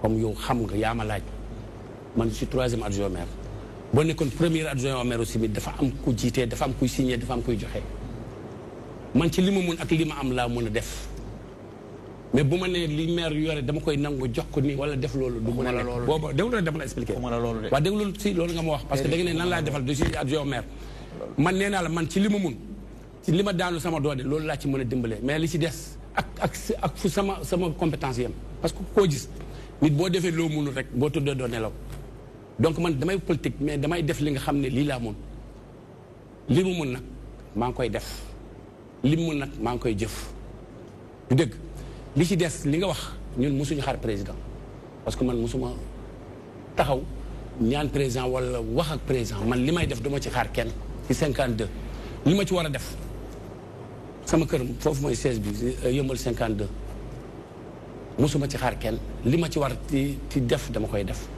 li ci des nag boo ma laajee commune bi lu mu def boobu mun naa la wax commune bi lii ak lii la def mais boo defee individuellement rek man xam nga ne mënu ma def parce que man yoruma mairie yoruma budget wax day leer boo ma ne nag commune bi li def nga laaj ma globalement ma wax la commune bi lii ak lii la def mais boo bëggee man mii nga xam ne je suis 3e adjoint maire yoruma signature yoruma budget boo ma bëggee ma def la wala defuma dara wala defuñu dara wala ñu ngi xaar président non bokkul. kon jàpp ngeen ne président Macky Sall dina am 2e mandat nii. président am na ba pare incha allah. fan nga ko teg. fi ma ko teg. ci jëfam. ñun ñi wéruñu. oh non ñun ñi jàngiwuñu. yow yaa wéru. ñëpp a ngi grève. waaw man boobu heureusement wéru ma sénégalais la. waaw heureusement wéru ma sénégalais la. voilà waa justice ñu ngi grève. waaw waa santé ñu ngi grève. waaw xale yi jàngiwuñu. waaw ñun ñi ko yaa ngi bëgg a faju doo wér. bien que man wéru ma jërëjëf. problème yi nga xamante ni bii nii ràññee nañ ko fii. yow ak yow ñëwee nga tiim monsieur Tall sénégalais yi. naan leen président Macky Sall def na fi nangam ak sangam. ak yow ñi nga jiite ñëpp da ngay wax ci télévision. ak lii ñu koy wax yëpp yow ñëwee nga tiim sénégalais ne leen jox leen président Macky Sall 2e mandat yow war ñëwee nga wax loolu. pare nga. pare na question bi. tontu Pape Ousmane nga wuyu. ma ne li ma bëgg mooy. waxuma yow li nga bëgg dama leen non ma ne li ma la bëgg xamal laa wax. président Macky Sall. lu ma def kenn du ko jeex. yow nee nga defulu la dara. néew ma man. waaw déglu rek man du ma justice. non si non. man du ma jàngale kat man jàngiwu ma. mais gis nga wax balaa muy neex sénégalais la ñuy nekkal askan nga wax balaa muy neex. waaw mais soo dee man xam nga toog télé rek ngay wax li nga xam ne. waaw bul ko centré ci man amul benn. waaw monsieur Tall bul centré wax ji ci man. xam nga man dama la ne man du ma justice man du ma avocat du ma procureur du ma magistrat. mais yaa leen waxal. damay laajte. waaw boo laajtee yoo laay tontu. justice wala nga woo justice mu ñëw fi ma tontu. waaw. waa tontu wala justice mu ñëw tonto wala magistrat mu ñëw tonto yow yaa wax yow laay tontu c'est clair. waaw li ma bëgg mooy xam mooy dama lay wax rek sa diggante ak yàlla. boo xaw ma ban fonction nga yor yow xaw ma fonctionnaire nga xaw ma lan nga. mais boo waxee sa diggante ak yàlla Macky amul ku ma deful ci Sénégal ku fi jëndi gaz sa dana am lu weccet bu des sa poche ceeb diwlin. essence bi ngay defar mais loolu moo tax ñu teg ko ci bopp réew mi. bien vrai mais bu ñu waxee tamit bu ñuy waxee nag nangu leen def na ko. d'accord mais lu bon kay mooy. ñu de ma déglu rek moo la déglu ma wax. yow rek laay déglu maa bëgg moo la. waaw bourse familiale man barki démb laa jógee bourse. kii Dingiraay. boobu man bu ñu béyee ba pare pour nga génnee mboq ci foofu il faut nga fay 700 ou 800 francs serre mu génne la ci tali bi. lépp def na ko ak si ay tali raana. léegi da ngay jaay sa mbokk léegi nga teg ko ci oto mu indi la Dakar da ngay jënd sa xaal léegi dakk nga indi ko loolu mooy développement. fleuve fi ma nekk boo yeewoon tey ku dee nga ne ma fleuve am na tali kenn du ko gëm daane maa yow bu ñu ñëwee ba Madina Njaaj bi bu nawet ñëwee foofu ngay wàcce nga dugg gaal dugg at seret. waaw mais da ngeen fi teg pour lan. mais nag bu ñu tegee nag bu ñu defee doo ne gong. waaw mais non da ngeen fi teg boo ne ñeme naa wax. man maa ñemee wax. man rek maa ñemee taxaw wax. man te li may wax yëpp dama ci duut baaraam. d'accord comme d'habitude wax di ay inventé yooyu ñun passé nañu foofu. parce que man j'ai 62 ans. d'accord ci sama bàmmeel la taxaw. donc lu may wax damay wax bu ëllëgee bu ñu mënee jógal ci sa babel bi fekk dama ko ci jaar. très bien merci beaucoup léegi waaw wul Papa Ousmane mu def la dernière question. dernière question parce que ma wàcc léegi. yow léegi question bi ma lay laaj ñaar.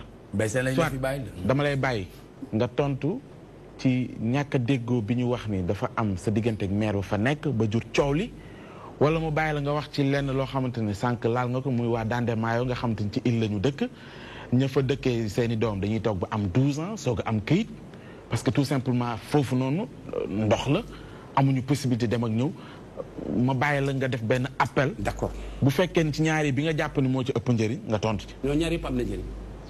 te ñaar yëpp mën naa ci wax dara. benn laa bëgg nga wax ci. waaw benn bu dee benn nag li ma indi moo tax ma koy wax. parce que man fii laa nekk Dande Maayo militu ma foofu. kon wax day leer. xale yoo xamante ne 12 ans la ñuy toog. am ñaar yëpp laa lay tontu wala ma tontu li tax ma ñëw fii. ayca dema. d'accord waaw dema ma tontu Dande Maayo. waaw Dande Maayo ku la wax loolu man foofu laa juddoo moi j'ai né à Kaskas. en 1956. mais 57 laa def ci sama kay. ci arrondissement laa nekk. Fouta amul kenn ku juddoo foofu te amul kay judd loolu amul. dañuy toog ba 12 ans. waaye loolu musul am. loolu musul am. ah bon parce que Dande Maayo y a deux arrondissements y a Salné y a Kaskas. donc ñun boo jour bi nga juddoo jour boobu ngay dem arrondissement boobu temps arrondissement la léegi ñu defaat ko sous-préfecture dégg nga ngay dem ñu déclarer léegi mairie moo ko yore donc ku wax loolu day wax lu ko neex. ñu ngi lay dégg. dégg nga li ma la wax sama baat ci kaw. man foofu laa déclaré wax bi ma juddoo amul kenn mais nag fii am na fii da ngay gis fii ku doomam juddoo fii du dem déclarer. d'accord mais doomam am sikki am na fii. très bien donc boo négligé bi nga xam ne bés a date bi jee wala 6 mois jot jugement lay doon. jërëjëf donc li may wax tamit ci li nga wax. pour ñàkk déggoo man tontu naa la man awma ci benn xarmal la ci maire. gannaaw yàlla maire bu dee 100 la. les 95 man la abuta waaw man awma ci benn xarma yàlla. mais Daouda Ndiaye amuñu benn problème. te duñu mës a am problème parce que sama doom la bu mu soxlee dafa ñëw sakku ma jàppale ko mu nekk maire. dégg nga li ma la wax. musuma am ci moom problème. d'accord li ci des nag am nañu nekk ci nga xam ne ci 52. ñooñu ñooy indi ay problème ñooñu ci Abdourahmane la ñu nekkoon. ñu ñëwaat ci parti bi bëgg a dem encore ci Thierno Alassane Sall. bëgg aussi séparer ñu ndax ñu am lu ñu yóbbaale. très bien léegi nag li ci am moyen. boo gisee xel ñaaw dañu jege maire. loolu ma takk xel suñu xel ñaaw.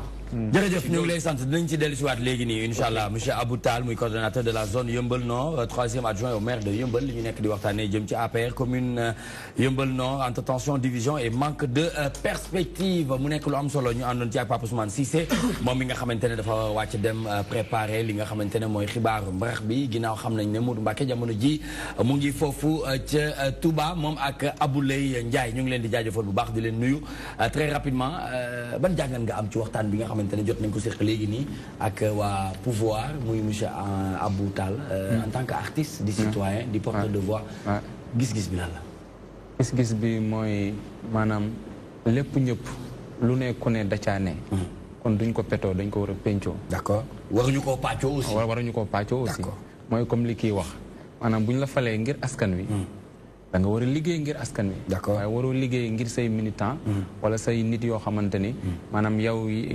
say nit lañ daal dafa am fenn foo sentir dama koy sentir ci réew mi parce que dafa mel ni Sénégal waa APR rek maanaam ñooy Sénégal ci jamono ji ñu ne ci lan nga ko seetlu noonu non dama ko seetlu ci lépp ba ci ndimbal yi ñuy def ak yëpp boo nekkul APR moom yow bul espérer yow bokkoo d'accord mais nag xam naa ne nag Macky Sall doxewul noonu Marème Faye Sall itam doxewul noonu xam naa ni ci dirigeant yi la quoi xam nga gars yi daal ñoo war a waaw xam nga non Macky Sall moom doxe moom président waaw astafirullah maa ngi jégalu président son excellence waaw monsieur le président yaa ma def noonu waaw xam nga moom doxewul noonu moom gis nañu day partagé jabaram itam day partagé macha allah xam nga d'accord mais bu ñu bëggee Macky Sall am beneen mandat da ngeen di partagé très bien il faut ngeen partagé bagage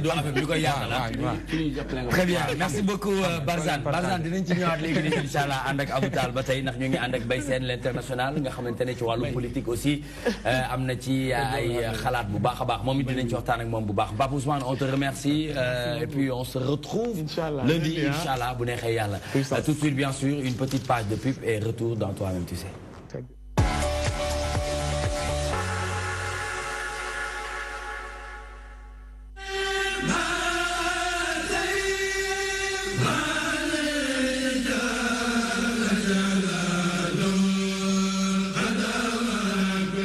defoon nañu ko 2015 def ko 2016 dàbbali ko 2017 seen télévision DTV nara dellooti buum ca boy boy ba ci màggaluk Touba ak 2018 gi nawoon fa woon njëkk fa mujj fa ci dëkk bu sell bii di Touba nara mobiliser équipe bu am solo desk religieux bi rédaction bi technicien yi caméraman yi son ak vidéo mobiliser wu ni ila Touba ngir ngeen dundu dëgg-dëgg màggal gi ay plateau spécial documentaire reportage ak décryptage ànd kook ay kàngam ay boromi xam-xam ci yoonu murit DTV yëmu ca li ko tàmbale benn fan ba fukki fan ak juróom-ñaar safar saa yu 21h jotee da ngeen am plateau bu am solo lépp jëm ci njàngalem Cheikh Ahmadou Bamba Khadim Rasoul ñi koy séq ak ay boromi xam-xam lépp ngir waajal màggal gi DTV fàttewul diaspora sénégalaise bi fu ci waay mën a nekk àndal ak DTV ngir dundu dëgg-dëggi màggal gi màggal Touba 2018 fii la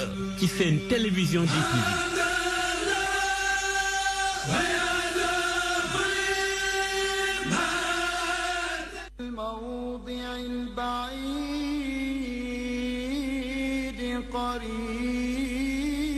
بسم الله الرحمن الرحيم الحمد لله رب العالمين وصلى الله وسلم على سيدنا ونبينا محمد وعلى آله وأصحابه وسلم تسليما بك جلني sant yàlla ak delloo ko njukkal ci ay xéewalam yu limu yu nëbb ak yu feeñ wareef la ci bépp jullit bu góor ak bu jigéen loolu moo waral groupe Excaf lëkkaloo ci ak rajo Dunia RDV ak DTV ak Soxna FM ñoo leen di yégal te di leen woo ci bisub sant yàlla bu baaxoo nañ di ko amal at bu ne ren ñu fas yéene amal ko naka alxames benn fan ci novembre su 9h ci suba jotee ca stade Marius Ndiaye ay borom yi xam-xam ak i gëstukat yu mag danañu fa amal ay waxtaan ci maanaa yi nga xam ne moo wundu baatu laa ilaha illallah ak baatu astaghfirullah ak baatu alhamdulillah jamaatul hamdi wa sukrillah di diggale waxtaan yi ci ay zikar ak tag yonent bi sallallahu alayhi wa sallam salaatu tasbih di julli gu am solo gu yonent bi sallallahu alayhi wa sallam moo ko dénkoon xeet wi daañu ko fa amal suñu ci noppee daañu ñaanal suñu bopp ñaanal way dawli yi ñaanal suñu réew ak mbooleem réewu julli ñi ak àdduna bi yépp alxames lay doon benn fan ci novembre su 9h ci suba jotee ci stade Marius Ndiaye groupe Excaf ànd ak rajo Dunia RDV ak DTV ak Soxna FM di ci woo mbooleem jullit ñi wassalaamu aleykum wa rahmatullahi taala wa barakatuhu.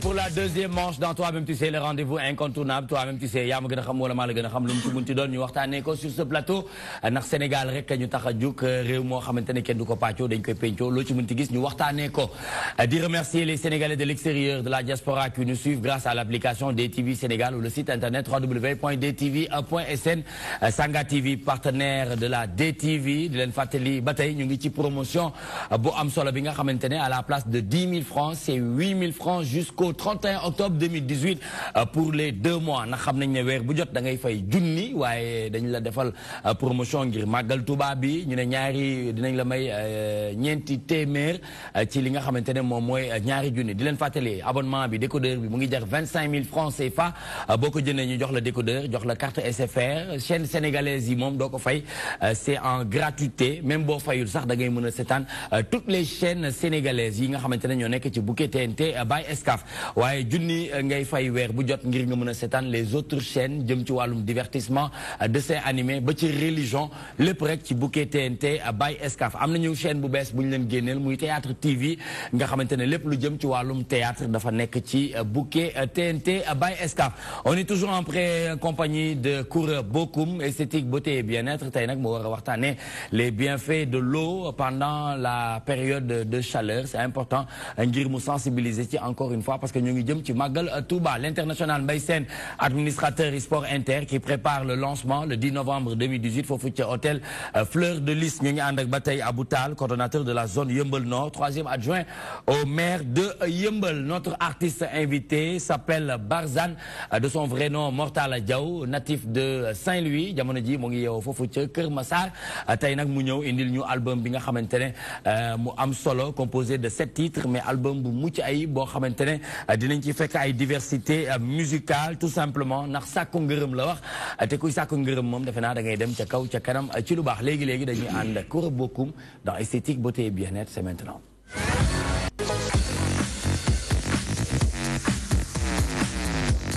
Koura. voilà.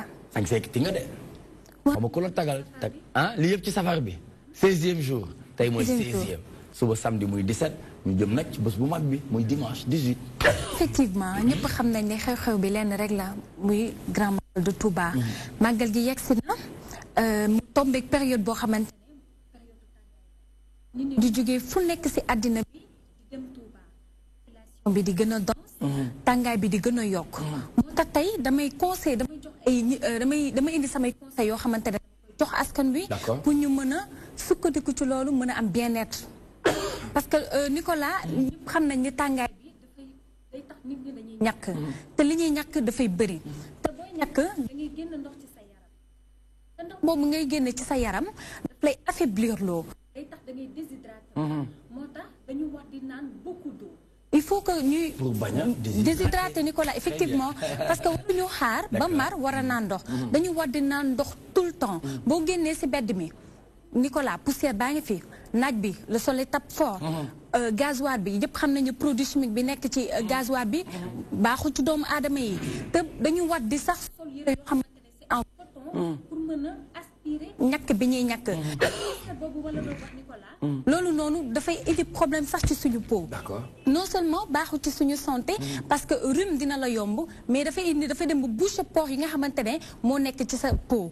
bay tax ba ñàkk bi nga war a ñàkk. doo ko genre ñàkk bi nga war a ñàkk bu demee ba. port bi dafay boucher. sueur bi dootul génn. non seulement di nga am ay boutons. ba pare loolu bu yàggee mën na la jural fièvre. nga am tàngoor yaram. te loolu Nicolas ñëpp xam nañ ni jamono ji dañu nekk ci am na épidémie bu nekk ci dëkk bi muy la dengue. mu nekk loo xamante ne benn moustique moo koy joxe. moustique bi nag soxlawul muy nekk ci ndox bu tilim. day nekk ci ndox bu tilim day nekk ci ndox bu set. kon kenn mënu mucc ci moustique boobu. moo tax taataa daal lay bañ. moo tax ñu ne feebar boobu mu nekk grippe tropicale. maanaam feebar la boo xamante ne ci tàngoor gi la. te nekk nañ période tàngaay boo xamante ne foo ñuy wut ay prévention moo tax ma joxe astuce bi ku nekk mën na ko mën a def. pour mën a muccal sa bopp ci grippe bi. mooy da ngay jël li nga xamante ne moo di ngeer. foo dem di nga ko fa am. ci boutique yeeg ci marché yi foo mënti dem di nga am ngeer. ça coûte que 100 francs. nga jël ko daal di jël feuille yi nekk si ngeer bi nga jël sa 5 doomu citron. dagg ko pressé ko ci ngeer bi tàngal sa ndox ba mu tàng. nga jël ko sotti ko ci def ko infusion di ko naan pendant 3 jours. D'accord. Chaque matin et chaque soir. loolu boo koy def non seulement di nga muccal sa bopp ci grippe bi ba pare bu fekkee grippe bi xas na la dal. mën na la dimbali ba nga génn ci. parce que nekk nañ ci période boo xamante ne boo farluwul ci sa bopp leneen ak leneen mën na la dal. D'accord. te màggal Touba ñëpp xam nañ ni. askan bi ñëpp. dañuy dem pour liggéeyal Serigne Touba. duñu ne voilà effectivement. duñu ne naaj bi tàng na duñu génn. dañuy génn ci naaj bu tàng bi dañuy dox ci naaj bu tàng bi. du seet beeg loolu lépp. te loolu kenn mënu ci mucc li koy muccal daal nga sauver ci sa bopp. ci kaw ci sa wér gu yaram da ngay naan ndox. macha allah day naan ndox lu bëri. loolu daal laa lay indiloon sama mbokk taalibe yi. ñu nekk Touba ñu gën a bàyyi xel ci loolu di utiliser beaucoup d'eau pour se sauver. très bien c'est important ci li nga xamante ne moom la indi tey jox ko mbokk taalibe yi nga xamante ne c'est des pèlerins yi nga xamante ne ils quittent un peu partout à travers le monde pour rejoindre la ville sainte de Touba donc ndox bi nga xamante ne moom lay conseiller baax na ngir ñu bañ a déshydrater parce que tout simplement en ce moment la chaleur tape excessivement forte donc mu nekk loo xamante ne dañ ci war a mën a bàyyi xel donc ndox bi nga xamante ne moom la ñu indil nekk na lu ñu war a mën a gis suñu bopp Barzane yow nekk nga kuy naan lu bëri en général. waaw ndox moom dama koy consommer lu bëri. d'accord parce que comme ni ko soxna si waxee rek maanaam fu ndox am ci suuf dund am na fa scientifique yi sax bu ñu ñii kiy dem ci yenn planètes yi. nee nañu terre bu ñu découvrir waaw maanaam planète bu ñu découvrir gis fa ndox xam nañu foofu nit mën na fa dund waaw am na benn parce que l'eau est vitale. absolument am na benn planète bu ñu découvrir jamono yi ñu koy tuddee planète Mars tubaab bi sax nee nañu am nañ ñu fa war a mën a dund waaye ba léegi gisaguñ fa ndox nee nañ daal fii ñu découvrir nii daal dafa mel ne am na ñu fi dëkkoon waaye ba léegi gisaguñ fa ndox d'accord kon dund mën a gu fa am très bien kon ndox mooy dund fu ndox am rek dund am na fa. très bien incolore inodore et sans saveur moom lañ doon jàng. on se souvient ci école élémentaire du ñàkk monsieur Tall wax ñu moom naka la def ak ndox. bon ndox moom boo waxee ndox rek ndox mooy lépp fu ndox amul rek dara amu fa. d'accord parce que nit bu sangul sax bu la rombee doo mën a noyyi. ah musiba day am de. li ci des aussi comme ni sama jarbaat bi waxee. kura. toujours booy ñàkk na nga naan lu bari. parce que lu génn rek boo naanee dina ko remplacer. très bien mais boo jéemee daw rek. d'accord ñàkk bi ndox bi génne sa yaram. ndox bi ngay naan la. te nag boo ci yokkul rek. yaa ngi wañ. tout à fait. donc nag. te ku yokkul yaa waaj. te foofu moom soxloo ñu ko waaj sama jarbaat bi. d'accord mention très bien. ah bon mention très bien. c'est important merci beaucoup Mbaye Sène yow moom ba ci biir oto bi sax da ngay yow am sa ndox boo. waaw man damay naan rek. waaw yow moom. moi je bois beaucoup. dëkk. waaw je bois beaucoup xam nga sax Nicolas. en tant que sportif aussi ça se comprend. en tant que sportif ouais je bois beaucoup moom moi je bois beaucoup. et balaa ngaa xam ne sax ni ndox moo important soo maree lu ñu la munti indi soo naanee ndox da ngay bien. billaahi waaw ndox c'est autre chose. dëgg la ndox mooy boisson boo xamante ne bii mënuloo koo remplacer. dëgg la ndox c'est important et c'est sur tous les plans. su mon ami grand Tall wax na ko léegi nii. wax na léegi Maodo mu ngi wax naan mooy raxas ay rein. ay lépp lay def lépp dafa baax. dafa baax ci insuffisance rénale. ndox dafa baax waaw dégg nga propos comme schéma bi nu mu ko dessiné. waaw ni mu ko waaw jox lu am solo. te nag surtout grand Tall nu mu ko waxee. ndox dafa am importance si nit. soo toogee ñetti fan ndox jaarul sa kaw beneen affaire la si tàngaay bi. ba pare encore foog ngay naan da ngay am ay ndox daal c'est autre chose. tout à fait ndox daal c'est autre chose. absolument c'est important. c'est important. très bien et pour terminer Koura. waa pour fekk si rek li ñu wax léegi ndox am solo gi mu am solo. day rafetal sa teint Nicolas. ba pare dina la muccal ci feebar yu bëri. muy diabète muy insuffisance rénale luy mënti doon rek booy naan beaucoup d'eau di consommer ndox bu bari dina la ci dimbali. parce que nekk na loo xamante ne c'est vital comme ni ko waxee sànq. dafa bokk ci suñu vie. xale sax bu juddoo ndox la ñuy njëkk a tokkal ci gémmiñam. jërëjëf Koura ñu ngi lay jaajëfal bu baax a baax ci chronique bu am solo bi mode et beauté mu jëm ci esthétique et bien-être c'est important tous les vendredis muy joxe rendez-vous donc xam naa ne vendredi prochain moom fekk ñu jugee màggal ba ñëw incha allah mu yokk cere dolli ñeex ndax loolu mooy toi-même tu sais c'est l'heure de l'actualité sportive nationale et internationale en présence de l'international c'est maintenant.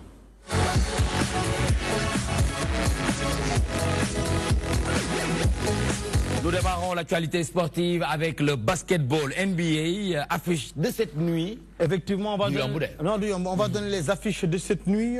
À 23h, Charlotte, Chicago. À 23h30, New York, Golden State. À 23h30, toujours Toronto qui reçoit Dallas, Houston face à Clippers. Et à 0h, Minnesota face à Milwaukee. Ça, c'est le programme de cette nuit en NBA. Après NBA, nous passons en football. Équipe nationale, publication, liste des 23 joueurs de notre sélectionneur Aliou Cissé. Liste bi nga xamantene mom la ñëpp di xaar. C'est pour dem fële nga xamantene mom moy avant dernier match éliminatoire Coupe d'Afrique 2019 fële ci Cameroun. Le Sénégal est déjà qualifié depuis 2 à 3 semaines en arrière. Bu ñu demee gagné équipe bi nga xamantene bi ni mom moy Soudan dëkkam gagné won ko fi. Aller et retour Sénégal qualifié. Maintenant c'est face à la Guinée équatoriale. Match boobu la ñuy dem jouer ji le 11 novembre fële Aliou Cissé on pensait que ni dina indi yeneen xale yu bees pour mun a essayer waat mais non c'est la continuité parce qu'il a dit on n'a pas le temps de refaire une équipe ñu ngi jëm ci benn match benn compétition bu am solo. On maintient les cadres, on maintient les habitués à l'exception de Alfred Ndiaye qui n'est pas sélectionné pour cumul de cartons.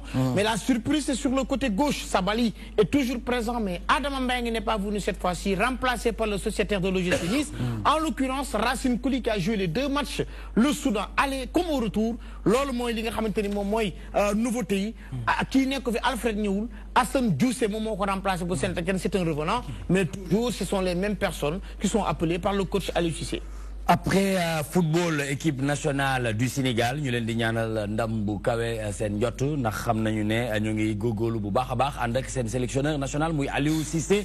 Ñu jàll ci Formule 1 Grand Prix du Mexique. Max Verstappen pour les essais libres et devant on n'a pas vu Lewis Hamilton. Ça prouve que ni est-ce que la défaite de la semaine dernière fële nga xamante ne moom mooy États-Unis est-ce que bàyyi na ko ba tey di wax ni demain c'est le Grand Prix de Mexique. On s'attend à voir ki nga xamante ne mooy Lewis Hamilton remporter son 5e championnat du monde mais actuellement beaucoup de essais il ne s'est pas très bien placé. Lan la ñuy xaar en tout cas dimanche soir ça sera une très belle course. Hamilton veut plier rapidement l'affaire. Sinon, il y a la menace derrière.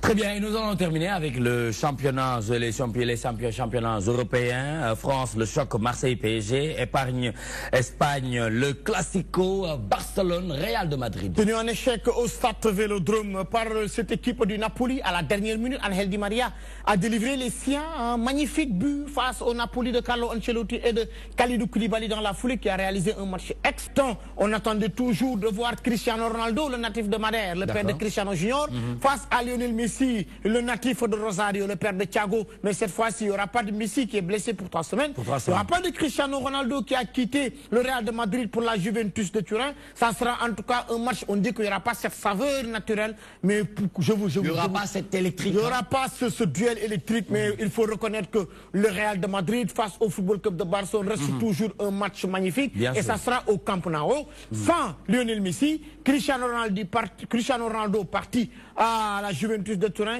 mais il y a les Gareth Bale, il y a les Karim Benzema, il y a les Isco, et de l'autre côté il y a des joueurs comme Luis Suarez, Coutinho et Ousmane Dembélé. C'est vrai que toujours ça va être un très très bon match. Le Real de Madrid qui est sur une phase qui n'est pas du tout très bonne, car ils ont battu le Victoria Plzen, certes 2-1, mais difficilement, et on se rappelle que lors des 5 derniers matchs ils ne se sont pas imposés. À un moment donné on parlait de la démission ou bien le fait de rompre le contrat entre le coach Lopetegui. Il a la chance de revenir très très fort, mais en face il y a un certain Ernesto Valverde qui n'a pas encore dit son dernier mot.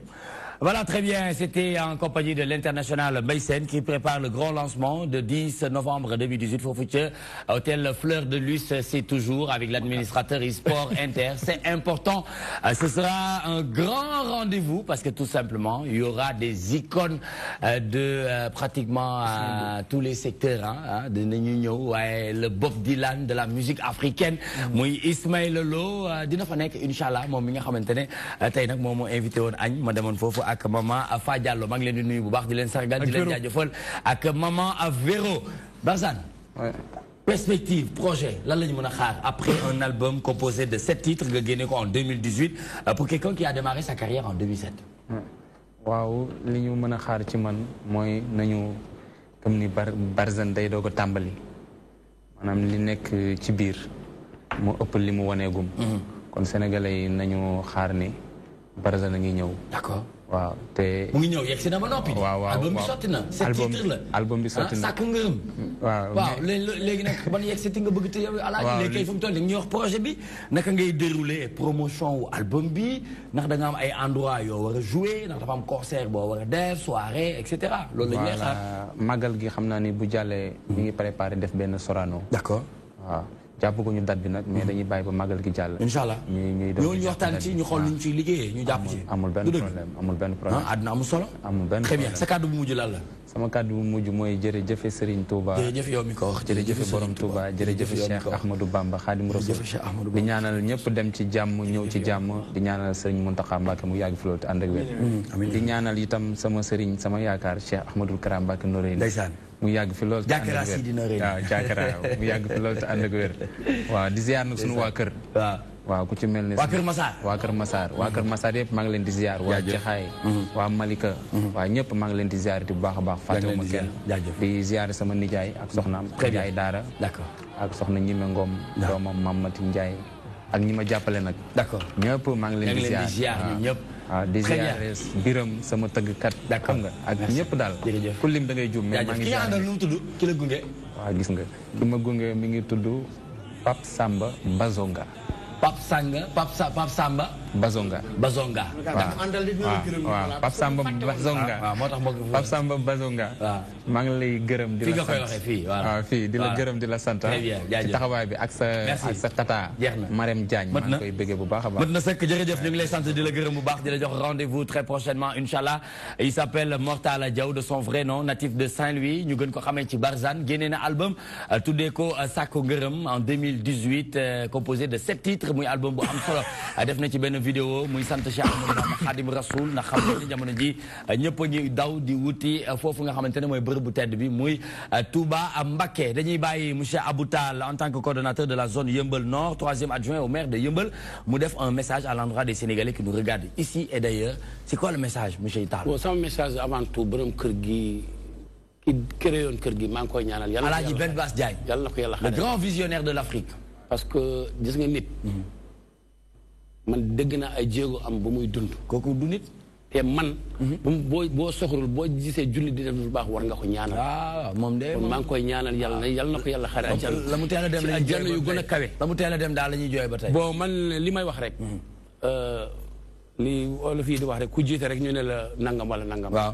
loolu du ci ñàkk nee nañ man boot bukki xaj loolu waaw li may wax daal mooy d'accord di ñaanal président Macky Sall wér ak wérle d'accord premier tour comme sama naataango bi sama xarit bi mu waxee waaw fekk ñoom ñëpp bu ñu ubbee seen kër duñu fekk dara d'accord li ci des mooy waaw maa ngi tallal loxo waaw mboolem kuy yeew ci 52 très bien nañu ñëw ñu liggéey actuellement kenn soxlu ko président Macky Sall moo soxla d'accord fiiro ak ngaayo waru fi am xaju ci bu ñuy dem di xaccante nañu bàyyi ba loolu jot d'accord mais léegi kenn moo ko soxla léegi nag nañu ñëw tànnal naa leen loxo même ñi nga xam ne sax nee na du ma la jiite tànnal naa leen loxo parce que àdduna amul solo dëgg la fii dara jaru fi ñaaw dañu ñëpp ay mbokk lañ tout à fait ñun ñoo bokk absolument bu dara xewee balaa seen mbokk ñëw maa leen ci jiitu bu dara xewee ci man balaa maa ñëw sama donc nag àdduna macha allah dañu rafetal lépp li ci des mooy damay gërëm jeex bu néewee jeex voilà damay gërëm waaw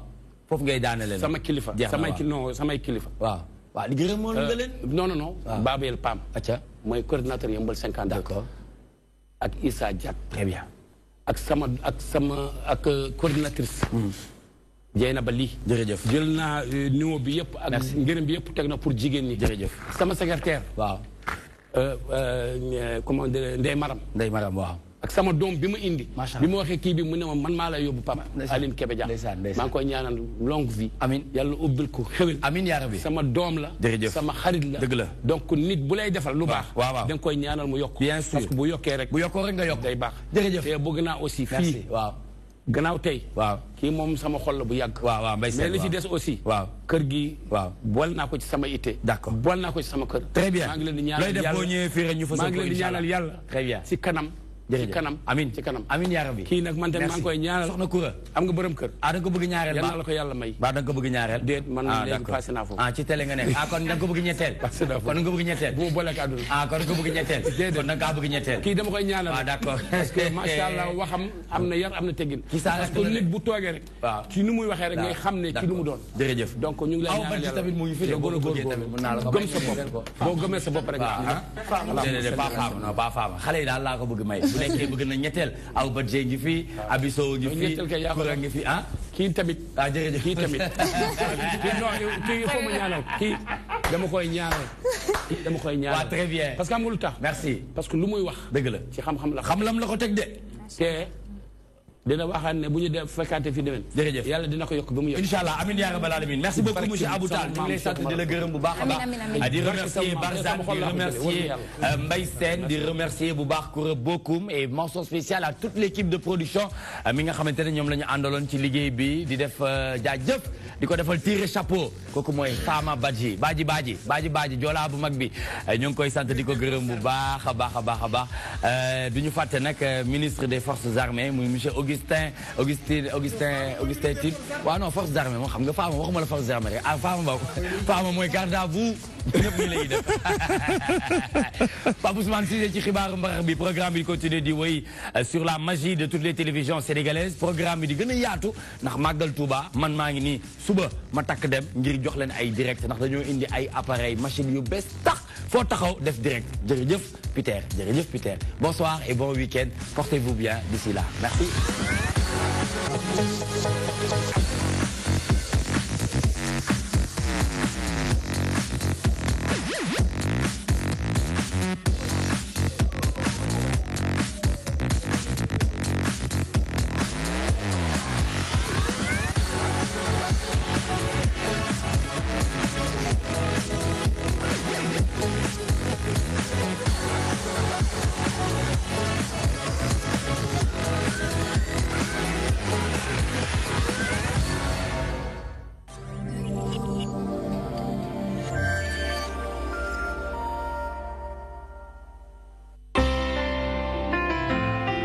بسم الله الرحمن الرحيم لا إله إلا الله لا إله إلا أنت الله أكبر الحمد لله